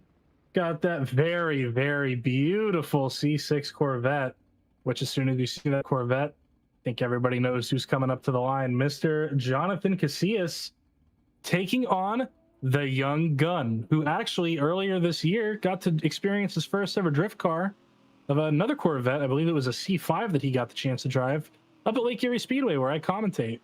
So we'll see what he's able to do, chasing down a C6 Corvette in that E36 BMW here. Jonathan Casillas to lead him out. Young going for a little bit of a straight line initiation approach, and it's going to work for him, getting right up into that pocket. But Casillas absolutely glued to the wall with that rear bumper. Now transitioning through, Ramirin going to surge right back up on him, put that tire right to the door. Very nicely done by him. But Casillas putting on a beautiful lead run right now, making sure that he hangs it all the way out there, leaving nothing in the judge's hands. Ramirin right there in that pocket. Going to do a nice close bumper-to-bumper transition to get right on his door coming into the last zone. A little bit of wheel-to-wheel there. Oh, and a little bit of a surge from Ramirin, maybe pushing Casillas back. But both these drivers able to keep it intact across that line. I will say I love the aggressiveness from Ramirin in the chase. That's exactly what he needs to do right now. Jonathan Casillas is not gonna let him have this win easily. Ramirin getting maybe a little too over aggressive in a few spots. We'll have to see how that shakes out for him as we get them flipped around and going. Initiating into outside zone one, Jonathan Casillas closing up a little bit of that proximity. This big angle coming out of outside zone one for Ramirin. Now flowing into outside zone two, Jonathan Casillas pushing him around. Getting that inner clip there. Jonathan Casillas trying to match the angle coming around to outside zone three. Ramirin doing a great job here in the lead, keeping it smooth. Giving Jonathan every opportunity to get up to his door, and he's trying to around the final zone. But isn't really going to get there until after the line. Yeah, that was an interesting second half of the battle there for sure as we watch it back on the replay here. You see Young out in the lead position. A little bit of an angle issue there in the first part of that outside zone, but manages to correct it as they go through. But Casillas in the chase. Getting up into that pocket right here. Not as close throughout the entirety of that corner as what Ramirin had going on for him. But it looks like Casillas maybe holding a little bit more angle out there in the lead position. Now coming through this section, English is hard. Going out through these sections here, we see Casillas in the chase position a little bit farther back than what Ramirin had going on. Ramirin just taking it away, but Casillas in his lead, a little bit deeper onto the wall there. So a lot of things for the judges to look at here, deliberate against, see what they've got to say on a decision. Indeed, and kind of noted Ramirin there, a little bit of an angle issue, but Jonathan Casillas also struggling to match angle in his chase. We got decisions here. It's going to be another split decision with a one more time there in the middle. But Jonathan Casillas moving on through, taking down young Ramirin. Very, very close battle. Definitely splitting hairs on that one. But Casillas going to be coming out on top over Ramirin. And it might have been just what you're saying, just the lack really from Ramirin's angle in there in the lead.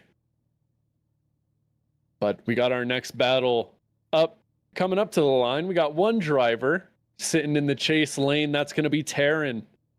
He's going to be trying his luck against the lock-to-lock driver, the missile himself, Matty.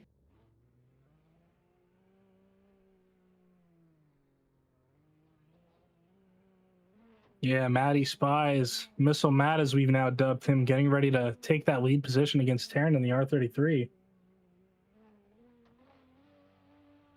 As my computer decides to bug out here. Looks like we are, yep, we're back. We're all good to go. Matt taking the lead, Taryn in the chase position. Going for a very nice straight line initiation here. Terran actually throwing more angle out of the gate than Matt and having to check himself up as a result of that.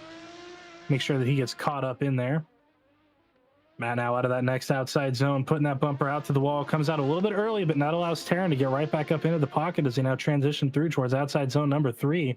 And again, Matty just putting that bumper all the way out to the wall. Could have stayed in the zone a little bit longer, but it allows him to set up nicely for that inside clip. Terran, though, applying the pressure, making sure that he is present throughout the entire run. Not quite sticking the tire to the door, as now it looks like Matty starting to run away from him a little bit in that last outside zone. Indeed. Terran not doing too bad of a job in the chase.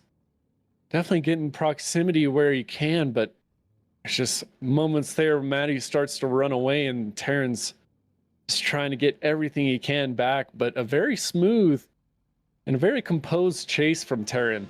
Definitely like to see that. We'll see how he can transition into the lead here. Firing into outside zone 1, pouring on the angle, looking good from that R33. But Matty right there with him, not letting him get away. He's going to transition ahead of him. And he finds himself over-rotating in outside zone 2, and he's going to straighten. Once again, getting too eager. We'll have to see. And oh man, just riding the wall in outside zone 3. But Terran still continuing this run, putting it right up to the wall in outside zone 4 and across the line. Take a look at the replay to see what happened during this second run. You know, earlier tonight we saw it happen when Mr. Matty Spies went against the Pudgy Platypi there, where the Pudgy Platypi had decelled a little bit with the left foot brake in front of him. Right here, I don't think that's going to be the case. Looks like Matty just on the wrong line as he approaches into that outside zone, and that's going to cause him to have to either correct, fall back, or, as we saw there, just over-rotate. Fortunately, I think there's only one way this is going to go. But you know what? Judges got all the telemetry. They've got all the angles. Have to see what they say on this one. Indeed, but it looks like there's already a call. 1 going to Terran, 2 going to Terran, and unanimously, it is going to be Terran taking the win against Matty Spies. Very unfortunate for Matty. You hate to see it go out that way, especially here in the Great 8. But Terran holding his own, able to keep himself calm and composed.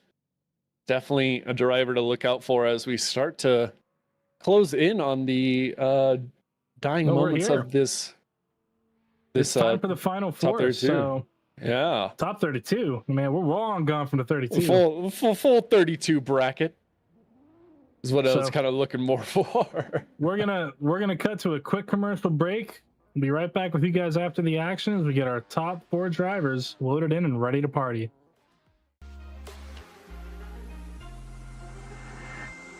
Take me in small, breathe me in and let me go. Sink to your heart to find you. Open up your eyes till you're blinded by the lies, so you can see what you do. Restless every time we start looking as a lost control. It's paradise with honesty, but I'm in the dead of the night. Teardrops on the floor. The pain is over. Feel the darkness take control.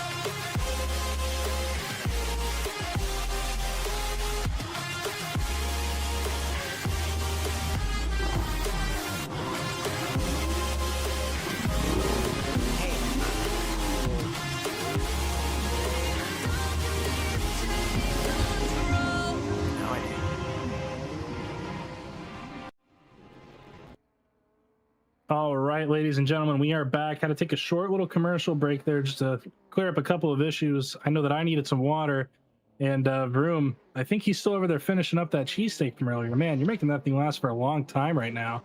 I'm a nibbler. You're a nibbler. There we go. Good way to put it. Definitely glad that they can't cut the audio and make that sound like something else. But you know what? If that point ever comes, we'll cross it when we get there. So right now, getting all settled in here. It's going to be Slammed and Chillmate of Team Kinetik. Lock to lock on Kinetik. Two of the partner series of OGP here is throwing down. Slammed, of course, out in the lead, representing Lock to Lock. Chill in the chase, representing Kinetik. And Slam just firing out of the gate with a very fast run-up. Chill having to play catch-up, but he does just that throughout that first outside zone. Now Slammed running around the outside here, getting into that next outside zone. Very good placement from him. Chill in the chase. Looks like he has to hold himself back to avoid contact, but now surging back up after that transition. Slammed with a little bit of a lack of angle at the start of that zone, but manages to get it going a little bit after. Now Chill has to apply the pressure here, make sure that he's right up in the pocket. Can't let Slammed run away through this last zone, and Slammed goes about halfway through the zone there around that corner. Very uncharacteristic there from Slam, not able to fulfill that final zone. But Chillmate definitely Slammed firing out of the gate like a man out of a cannon. Definitely had a Chillmate grasping for straws there, but he was able to get in the pocket and get comfortable for most of that run. We'll see what he can do here in the lead. Here we go. Chillmate initiates in. Slam right there with him. Sacrifice a little bit of angle to get that proximity, but bumper to bumper transition as we make our way into outside zone 2. Chillmate pulling out of the zone a little bit there at the end. Slam still right there with him, not letting him get away. Keeping even proximity there. Making the transition into the final outside zone. What can he do? Putting pressure as Chillmate absolutely dragging bumper along the wall.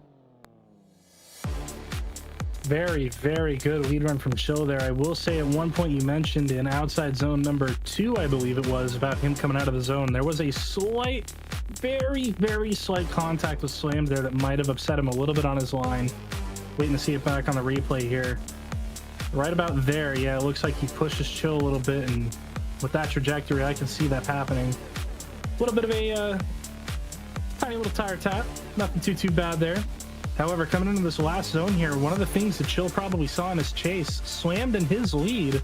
He was about halfway into the zone throughout that. Chill dragging bumper throughout the entirety of that last outside zone. So a couple of spots where one driver did better than the other. Obviously, we did have that big gap between Slammed and that quick little S chassis and Chill when Slammed was out in the lead position. Just a lot of stuff to look at here. Definitely a lot of factors for the judges to take into account. These drivers not making it easy for them today. Definitely had their work cut out for them. The two very good drivers, but only one can advance through. Who's going to be fighting for first place here at the Drift Arena?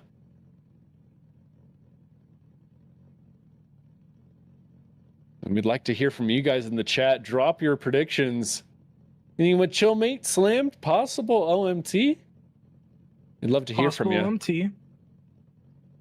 There's a chance. Judges are definitely looking over everything right now. Not even a single one of them has made a decision so far.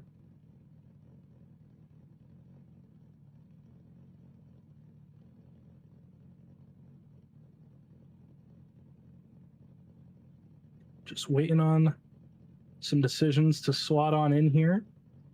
Judges have to make sure that they look over everything. Obviously, that little bit of contact there, probably one of the points that they're replaying over and over and over again, just to make sure that everything's going on here the right way, not the wrong way, as we've had some issues with that in the past, but we're looking to correct it every single chance that we get. This is no exception to that. Of course, there is also the wonderful, very, very crazy straight line approach from Slammed on initiation. He is fast in that little S chassis, man. Such a quick car on the run up. You got to be careful of that or you're going to get left in the dust. Definitely some things the drivers will have to take note of. Depending on whichever way this falls, he'll have another battle he'll have to compete in. Yeah, but will it be third or will it be first? And we got one vote for one more time. 2 votes one more time. Unanimously, they're going again. Re-rack 'em, boys. Both of you guys got more in the tank. We know it. We've seen it. Get it back to the line. Get some fresh tires, and let's run it back. Run it back they will. These drivers just need to clean up a few things. A few mistakes that are a little more glaring. They just want to see a good battle between these two. Two great drivers, extremely talented. Like you were saying, we know what they can do. We know that they got it in them. Let's throw down a burner here, boys. We have to. We've come this far. One of these guys is going to the finals. One of these guys is going to go take the battle for third place. You got to throw it down. Either way, you're looking at a chance for a podium here. Got to do whatever you can do to make it work. Chill. Getting ready to chase down Slammed. Slammed getting ready to throw that crazy fast initiation. We'll see if maybe Chill can correct on that. Try to close that proximity a little bit better out of the gate here. And looks like, yes, he is going to do exactly that as they both fire into that course. And Slammed again, falling away from the wall a little bit in the S13. Huge mistake to be making in an OMT battle here, but Chill, falling back during that transition, has to get back up into the pocket here, which he does manage to do as Slam picks up that inside clip. Now Chill surges back up on the door as they come into outside zone number 3. Oh, and a wall tap from Slammed out in the lead position, which is going to cause him to majorly shallow over that inside clip. Chill having to cut a little bit of line to catch up to him as a result of that as they now come through this last zone. Slammed a lot better on that zone this time, but major mistakes from Slammed in the lead.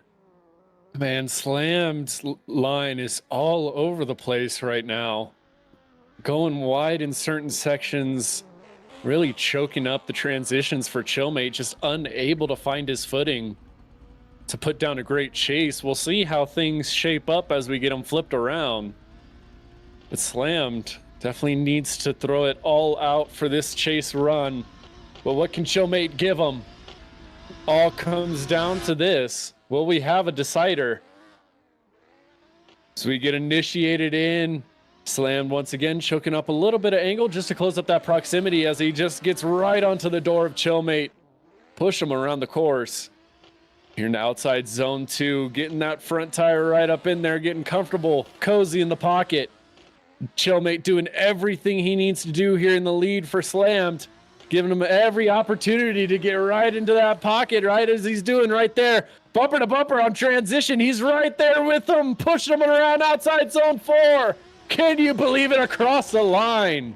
What a battle we've got going on here. Oh my goodness. Such an excellent lead from Chill. Such a beautiful chase run from Slammed there. My goodness.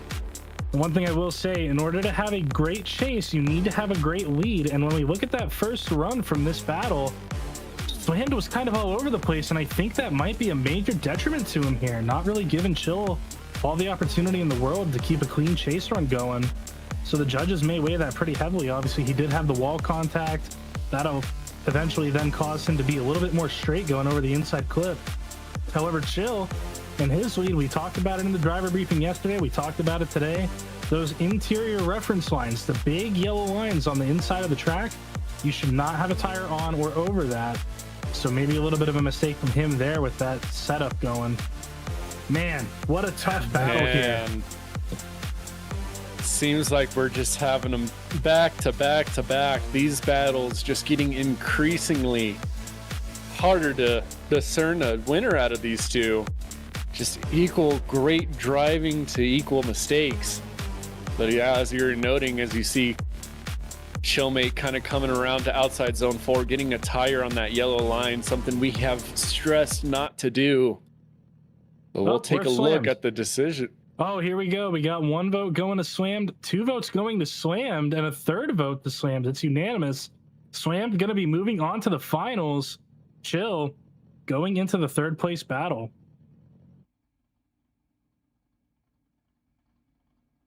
And definitely some takeaways from that battle between those two of those guys. Obviously, they'll have another battle coming up, and they'll need to be right and ready.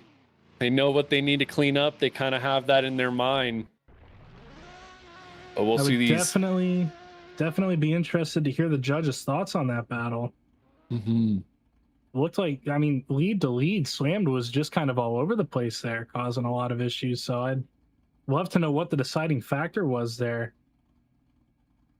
We'll definitely get some insight from the judges. But right now, we got our next battle to the line. We got Jonathan Casillas in the lead Terran in that R33, he's going to be given chase. What can he do here? Terran's been throwing down some crazy runs here. Jonathan Casillas, I believe we've seen him do battle with Slam, so if he makes it to the finals, I think we might be in for a barn burner. However, I don't know if we've seen Terran take on Slammed.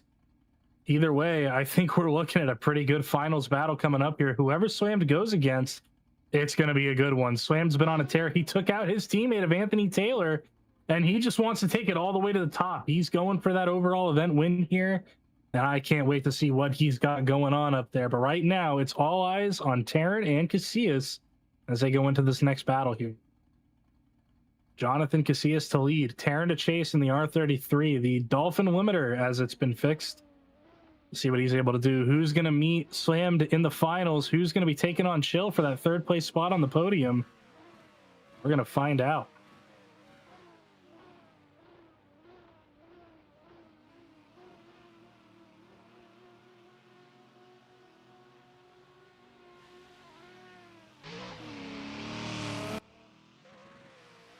Here we go. Casillas down in that lead position, fires in. Terran falling back a little bit and a little bit on an inside line there. It's Casillas just putting that bumper all the way out to the wall. Now transition through. Terran's got to find his way into the pocket, and he does just that. Matching angle with Casillas, even a little bit deeper in the zone to the point that he's grabbing the wall a little bit. That's an issue for Terran in the chase. Casillas out front, though, putting on a very good show right now, keeping that Corvette right where it's got to be without meeting the wall a little bit too hard. Maybe a little bit inside on that clip there, as Terran finds his way back into the pocket here, coming into that last outside zone, bringing it across the line with a very nice wall run. Great battle between these two. You didn't know Terran just absolutely throwing it in there in the outside zone too. Unfortunately, getting into the wall looks like it did more harm than good, as he had to claw back some of that proximity. But we got him flipped around. They're ready to go. Terran in the lead, Jonathan in the chase. What can Terran do here? Needs to throw down a baller lead run and firing in. Jonathan Casillas getting right onto his door, but he has to pull back. In fact, gets into the wall a little bit. Through transition here, Terran trying to back it up to the wall, is able to do so. Jonathan right there in the pocket, trying to match angle the best he can, pushes him into, gives him a little tap into the wall. Terran able to recover, but Jonathan getting real aggressive in the chase here. What is he going to do here in the final zone? Terran trying to back it up to the wall, keeping it there, and across the line with a low 360. Not a bad way to round out that run there. Take a look back on the replay here, see exactly what happened. Yeah, it looks like Casillas in that first zone in the chase just maybe surging up a little too hard, has to choke himself back up to not cause any kind of contact there. And then from that point on, just kind of struggles to get back into the right pocket, but he manages to do so through outside zone number 2 here. And man, just looking at these runs side by side, oh, a little bit of contact there from Casillas in the chase position. Maybe being a little bit too aggressive here, following that R33. Obviously, the C6 Corvette has proven throughout the day here it is a much faster car, and maybe just struggling to hold back all that power behind the 33 of Terran. Indeed, we've seen it kind of throughout the night. Jonathan really is Achilles' heel is his angle in the chase, I would say, is trying to surge up a little too much, has to back off here and there, and really getting aggressive. I love the aggressiveness from it. I'd hate to see that bite him into these later battles. See, we'll take a look. Judges getting their decisions in. We already got one. But usually the one is a red herring to how long the other two will take to make their way in.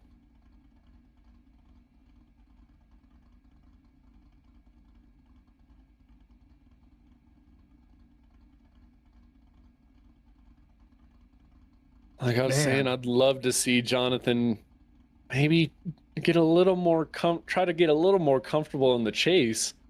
It just seems like he's just trying to fight that car around the track.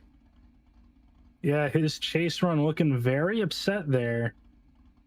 I think it might just be a case of, with how powerful and how fast that Corvette is, very hard to keep that behind maybe a slower car like the 33. but Taryn was on a pretty smooth lead run there. Have to see what the judges say. Of course, 2 of the votes are in, waiting on 1 more vote to show up on the screen. Will it be Taryn? Will it be Casillas going to the finals? Or will we see these guys go one more time? Who knows? We're waiting to find out. Hopefully we find out soon here.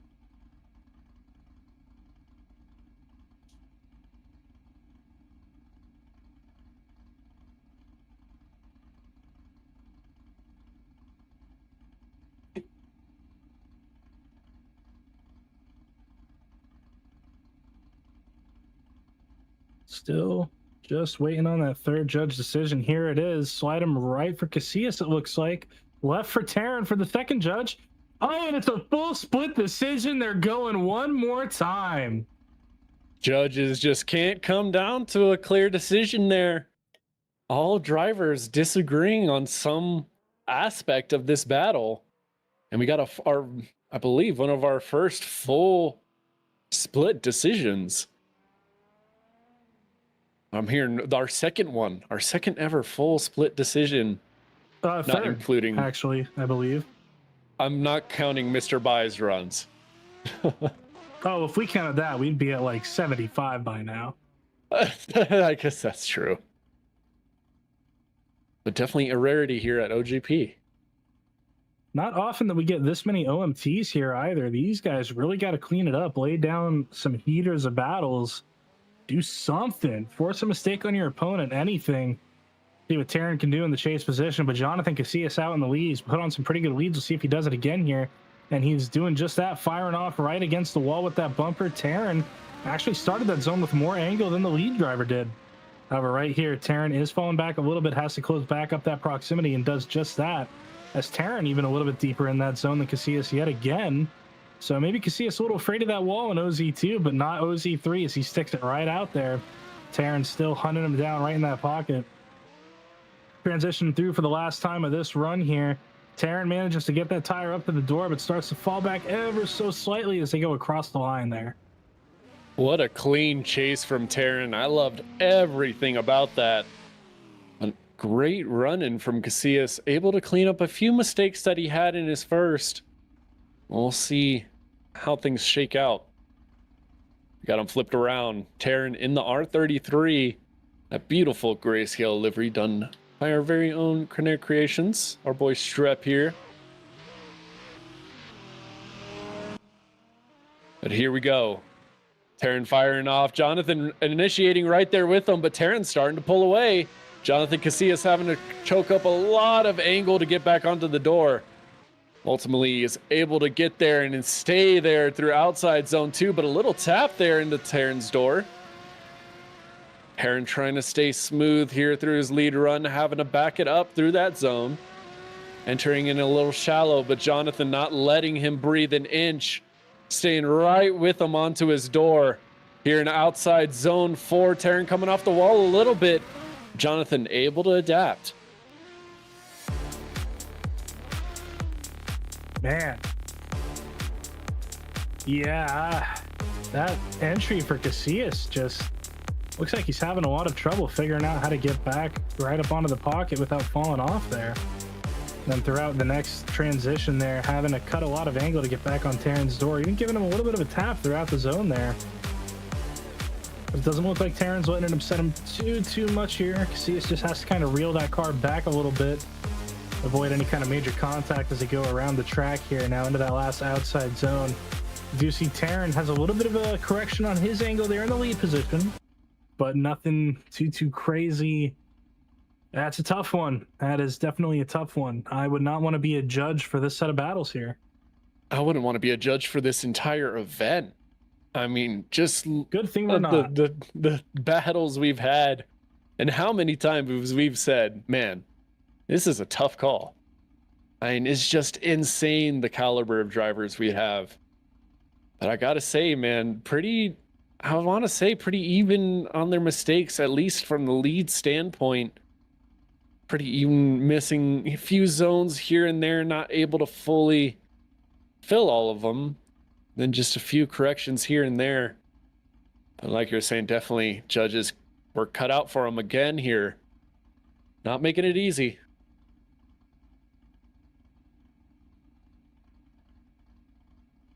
Got one vote already in. Just awaiting the other two. And maybe we'll have our decision on who's going to be facing Slammed in the final. And who's going to have to drive off for third. Either way, no matter how we're looking at this event right now with how things are lining up, we already know Slammed is in the finals. Chill is in the top three, or the third place battle here.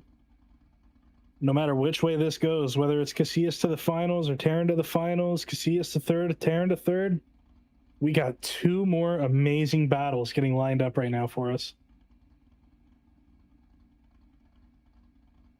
Definitely a lot more action still yet to come as we start to close out the night here at the Drift Arena. We got a little bit of action yet. Yeah. I mean, we've been getting a hell of a show up to this point and all season long.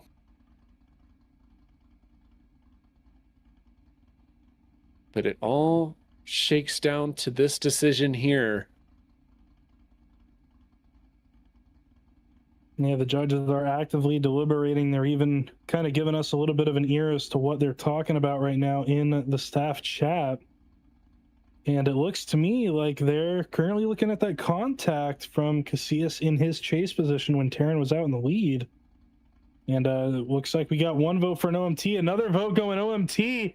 It is another OMT battle for Terran and Casillas. Man, oh man, getting blessed by the gods to some absolutely amazing battles. But it all comes down to this one. We have to have a winner. We've seen another battle go the distance.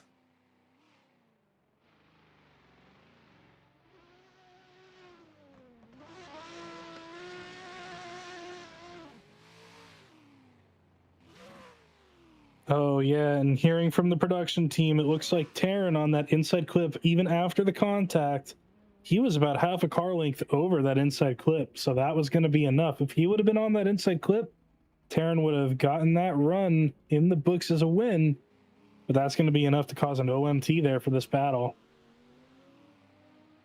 Here we go. Casillas once again back in the lead position, Terran back in the chase. By now, these guys have driven tons of laps with each other. We'll see if they can correct. Oh, and Terran, a major mistake out of the gate, having to choke himself up a little bit, faltering in his initiation. Casillas trying to run away with it now. As he gets into outside zone number 2, has to pour on a little bit more angle to correct himself in that zone. Terran finds his way back into the pocket now as they transition through to outside zone number 3.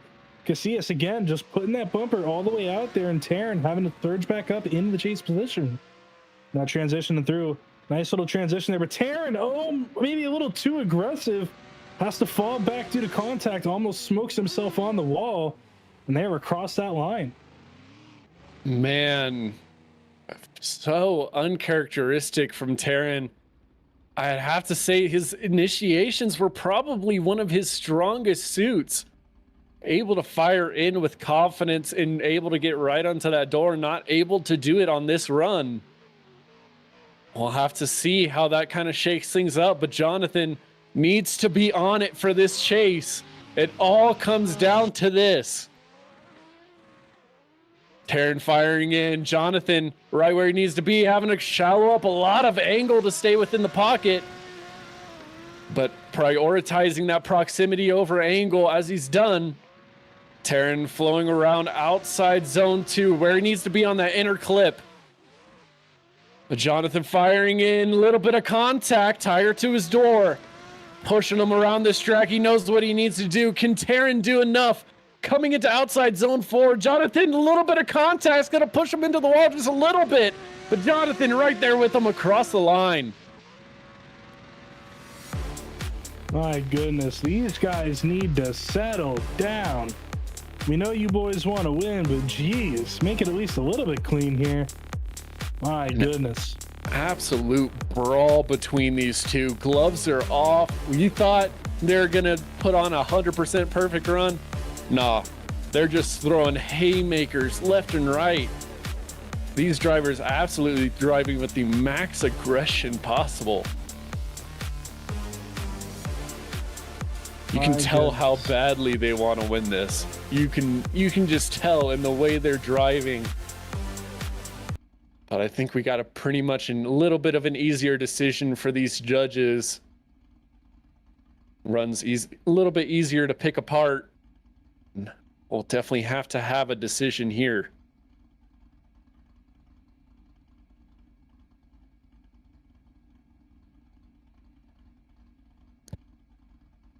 We have 2 decisions in, awaiting the final third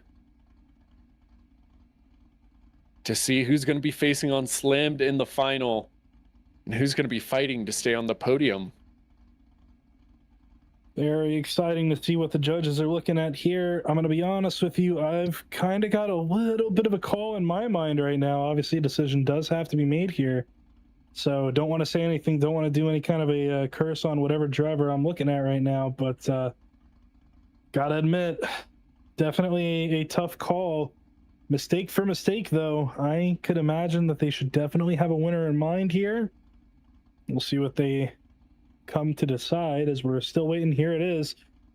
We got 1 vote going to Jonathan Casillas, 1 vote going to Taryn, and another vote going to Jonathan Casillas. Jonathan Casillas takes out Taryn to advance on to your finals against Slammed, which means Taryn will be facing off against Chill for 3rd place coming up right now. Gotta admit, that's the same call that I had written down in my books over here on my little chart that I've got going. Couldn't agree more with that call. Vroom, how do you feel about that one? Definitely a call was made. I wanna say I had a person in mind, but I really didn't. The hell it could have went either way for me, and it definitely seemed the judges agreed. Another split decision. Another judge just thinking Taryn got it, but overall majority rules. Jonathan Casillas moving on, but we already got a sneak peek at Taryn back at the line already, ready for this 3rd place battle. Chill's been saying he's itching to get back up on the box. Here is his chance. Taryn, I know, also itching for it as well. He wants to be up there too. Both of these guys have been throwing down all day. They're here. They're in the 3rd place battle. This is a fight to either make it onto the podium or walk away with no trophy. See what goes on here. Lights are on. There's the white light. Chill is underway in the lead. Taryn in the chase position. We'll see what they can do. Taryn really close already as Chill floats into that outside zone. But Taryn, crazy good proximity, even tapping him through that zone. Has to back off a little bit here coming up to this transition, but gets right back up in the pocket on Chill, tapping him again. Chill has to wrap it around that inside clip now. Very good placement from him on those front tires. And here we go. Taryn again just slotting himself into that pocket with beautiful proximity. But every time he does that, he does have to fall off. And now Taryn on a crazy inside line. Chill making his way around the last outside zone. Taryn falling back a little bit there. And oh my goodness, what a chase run from Taryn throughout the zones. Driving like his life depends on it. Taryn absolutely coming back with a vengeance. He doesn't want anything less than to be on that box. He's definitely showing it here today, but what can Chillmate do? He needs to answer back, and he needs to answer back big. Taryn needs to throw down the leads. He's been throwing down all day. He's been consistent. He needs to lock in for this run. So he gets things initiated in, slowly pouring on the angle, but Chillmate right there with him, not afraid to get into that pocket. Transition into outside zone 2. Taryn, a little bumper into the wall there. But Chillmate still hanging right there with him. Bumper to bumper on transition. Look at that. But Taryn not quite filling that zone as he needs to. Chillmate still right there with him, not letting him get away. Taryn into outside zone 4. Chillmate sitting pretty in the pocket across the line. Big tire drop, I will say, from Taryn on the inside clip again. I don't know what's up with him in these inside clips, but he loves sticking the front end of his car over them too far. Just got to dial it back in a little bit, bro. Keep it back there, and you'll be all good. You probably would have taken out Casillas if it wasn't for that. But now he's out here. He's fighting again. He's looking to get that third place spot. Chill, however, in his lead, very smooth, very consistent, giving all the opportunity in the world for Terran in the chase position. Maybe coming out of outside zone 3 a little bit early there. What a close battle we're witnessing unfold here. I got to be honest with you. That is a tough call. Both of these guys had some really good points. Both of these guys also had some very major mistakes, however, in both runs. Gonna have to definitely see what the judges are looking at, see what the judges will say on this one. Definitely crossing our fingers for a decision. But honestly, wouldn't be too mad if it went over OMT. I would not battles. be. I would love to watch these guys stuff. go at it again. We've seen it throughout the night. Both of these drivers can do infinitely better than what we just saw. If we saw an OMT here, I'd be stoked. I know they would be too. I know the chat, I know you guys love your OMTs. Maybe we're having too many. I don't know, but we're having a good time either way. So as long as we're all having fun is all that matters. But it's still awaiting a few more decisions to come in here. We already got one. I know the camera guy doesn't want any more OMTs. He's ready for some grub. I won't lie. Definitely could go for another cheesesteak. 2 votes are in. Waiting on that final judge. Here it comes. Slide him left for Terran, right for Chillme. That's 1 to Chill, 2 to Chill. And it is unanimous. Chill of Team Kinetik Esports taking your 3rd place spot on the podium. Congratulations to him on 3rd place.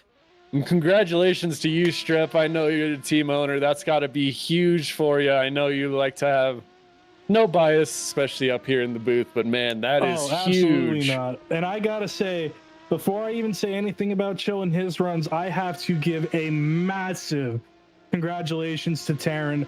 Not only is he driving one of the most hated cars in the OGP pack, but he drove it all the way to the 3rd place battle. He put on one hell of a consistent day. Phenomenal driving from you, Terran. You did a phenomenal job out there. But man, Chill, absolutely sending it, making sure he does everything he needs to do to edge out that victory over Terran for 3rd. But right now, it's time to lock in. Chat, it is time for the final battle of the OGP 2026 season. Will it be Slammed? Will it be Casillas? We're about to find out right here, right now, who's going to take it to the top and who's going to take home 2nd. Will it be Slammed of Team Lock to Lock? Will it be the C6 Warrior, Jonathan Casillas? Here we go. Slammed initiates in the S13 with his very fast approach. Casillas again with the weird initiations in the chase position, not going to help himself. Gonna have to get back up into the pocket of Slam, just driving the wheels off of that thing. Oh my goodness, as he wraps it around that inside clip, absolutely perfect placement. Casillas bumper to bumper on transition, even giving a little bit of a love tap there to Slammed. Now coming around that next inside clip, looks like coming a little bit wide there is Slammed. Gonna have to sink it all. Oh, and Casillas, a major contact. Oh my goodness. You can't. Major mistake from Jonathan. Wow. Oh my goodness. Stunned silence. Man, dude. I don't even know what to say about that one. Well, we still have a 2nd run here. It's not over. Jonathan Casillas, the Team Instinct driver, slammed in the chase. Who's going to come away with it? Jonathan needs something huge, and is he going to be able to pull it out here? And outside zone 1, filling it to perfection. Great angle. Able to carry it, something we've seen new. Slammed right there in the pocket as he's been all night, not leaving an inch. A little bit of a hesitation there on the transition, but he's able to fire right back into the door.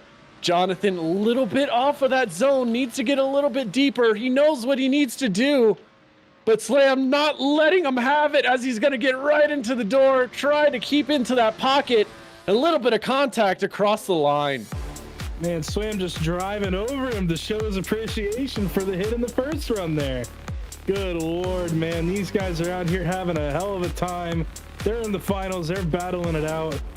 I mean, let's be honest, though, guys. I know you guys in the chat are seeing what we're seeing up here in the booth.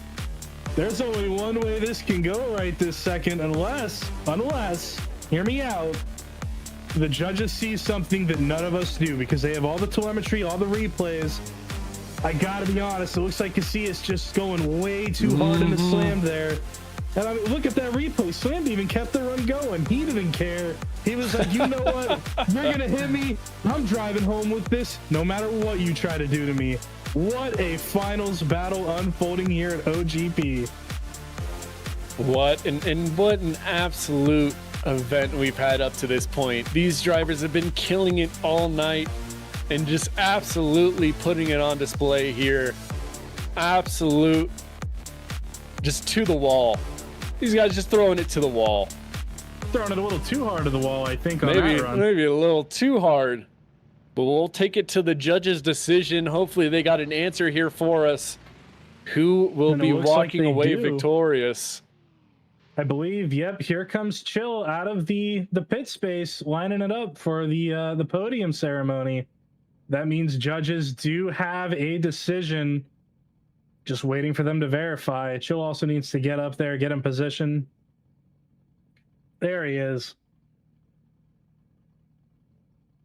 Man, what a event going on here as we are, I believe, now in the cockpit of the Corvette. Oh, that was a new perspective. I didn't know that we had GoPros on track. All right, cool. Just waiting to get the verification here, and then we're going to go ahead and kick things off. And man, here it is. The judges' screen is up. Again, in third place, we have the Kinetik esports driver, Chill. Elias going all the way to the third place battle, taking out Taryn, which means Taryn takes home fourth.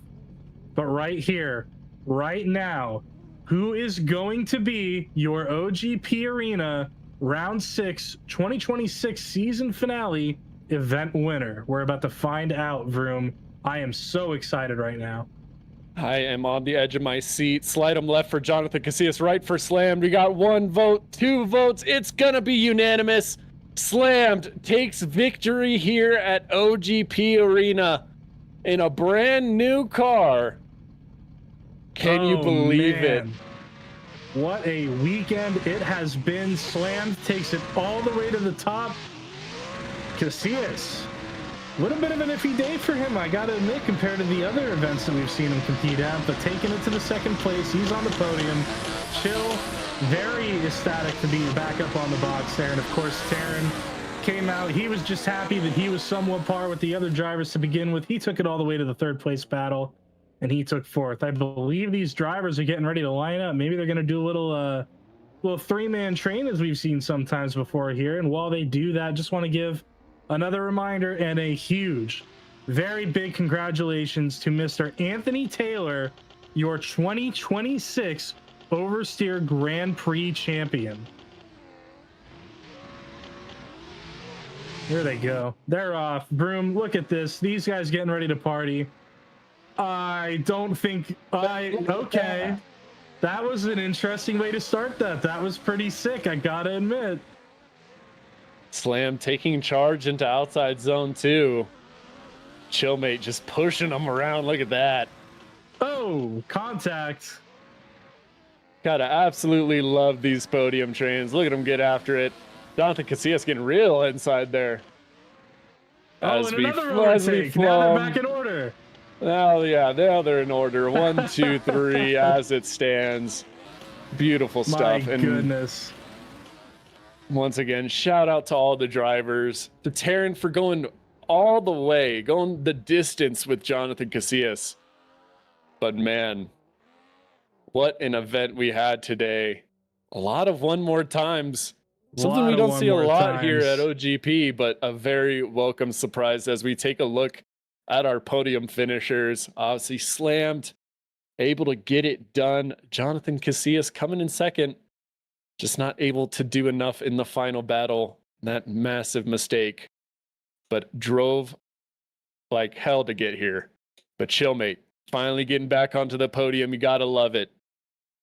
Oh, you have no idea how ecstatic I am. I know the team is probably all very excited right now. But of course, somebody else not to write off, Mr. Taryn with the R33. Absolutely shredded his way there. Good job on taking fourth. Obviously, podium is what you wanted, but unfortunately, Chill just able to knock him out there. That is going to wrap things up here for the OGP 2026 season. My name is, again, Strapidemic. I was joined in the booth today by my wonderful co-host, as always, Mr. Vroom. Always a pleasure to be in the booth here. Anthony Taylor, our 2026 season champion. Season results, by the way, for the full point standings. As a reminder, top 16 are immediately locked into season 2, and we announce that coming up. We will have point standings posted relatively soon after the event here. We're going to try to get them out as soon as we possibly can for you guys so everybody knows who has walked in where. But as of right now, Vroom, that's it. That's the 2026 season is over, buddy. And what a day it's been. What a season.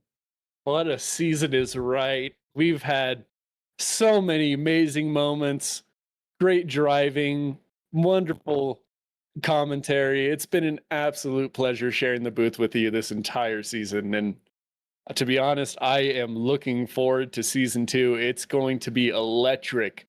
You guys are not ready for the stuff that we're bringing. Absolutely not. Nobody knows what's coming. And again, a big thank you to all of our sponsors, ESDA, our titles partner of a series. Always good working with them. Grip Royal for all their great steering wheels. Hit up the OGP staff if you want to get an OGP wheel. Our champion will be getting one of those. X3 Auto Sports, the backbone here, making sure that everything works out with the production, with the staffing team, all that good stuff. Kinetik Creations, aka myself, partially. All the liveries that have been done here. Drake Drifts, responsible for making a lot of the tracks, including the one that you're looking at right now there. Augie Customs, another member of the Lock to Lock partnership that we've got going on. If you want to get any kind of car work done by him, go check him out, go hit him up. And of course, both of those guys, a part of Team Lock to Lock, coming up on the screen right now. One of our partner teams. And of course, your 2026 champion, Anthony Taylor, a part of that group. And of course, both Vosan and Gripped Up Mods for hosting all of the OGP mods, whether it be cars, tracks, you name it. If we've ran it, that's where you're going to find them.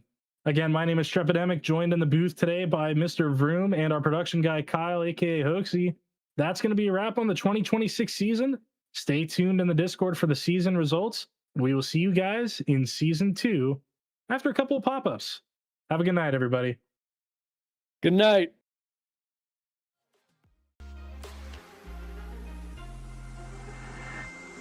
Take me in the smoke, breathe me in and let me go. Sink to your heart to find you. Open up your eyes till you're blinded by the lies, so you can see what you do. Restless every time we start looking as a lost control. It's paradise with honesty, but in the dead of the night. Teardrops on the floor. The pain is over. Feel the darkness take control.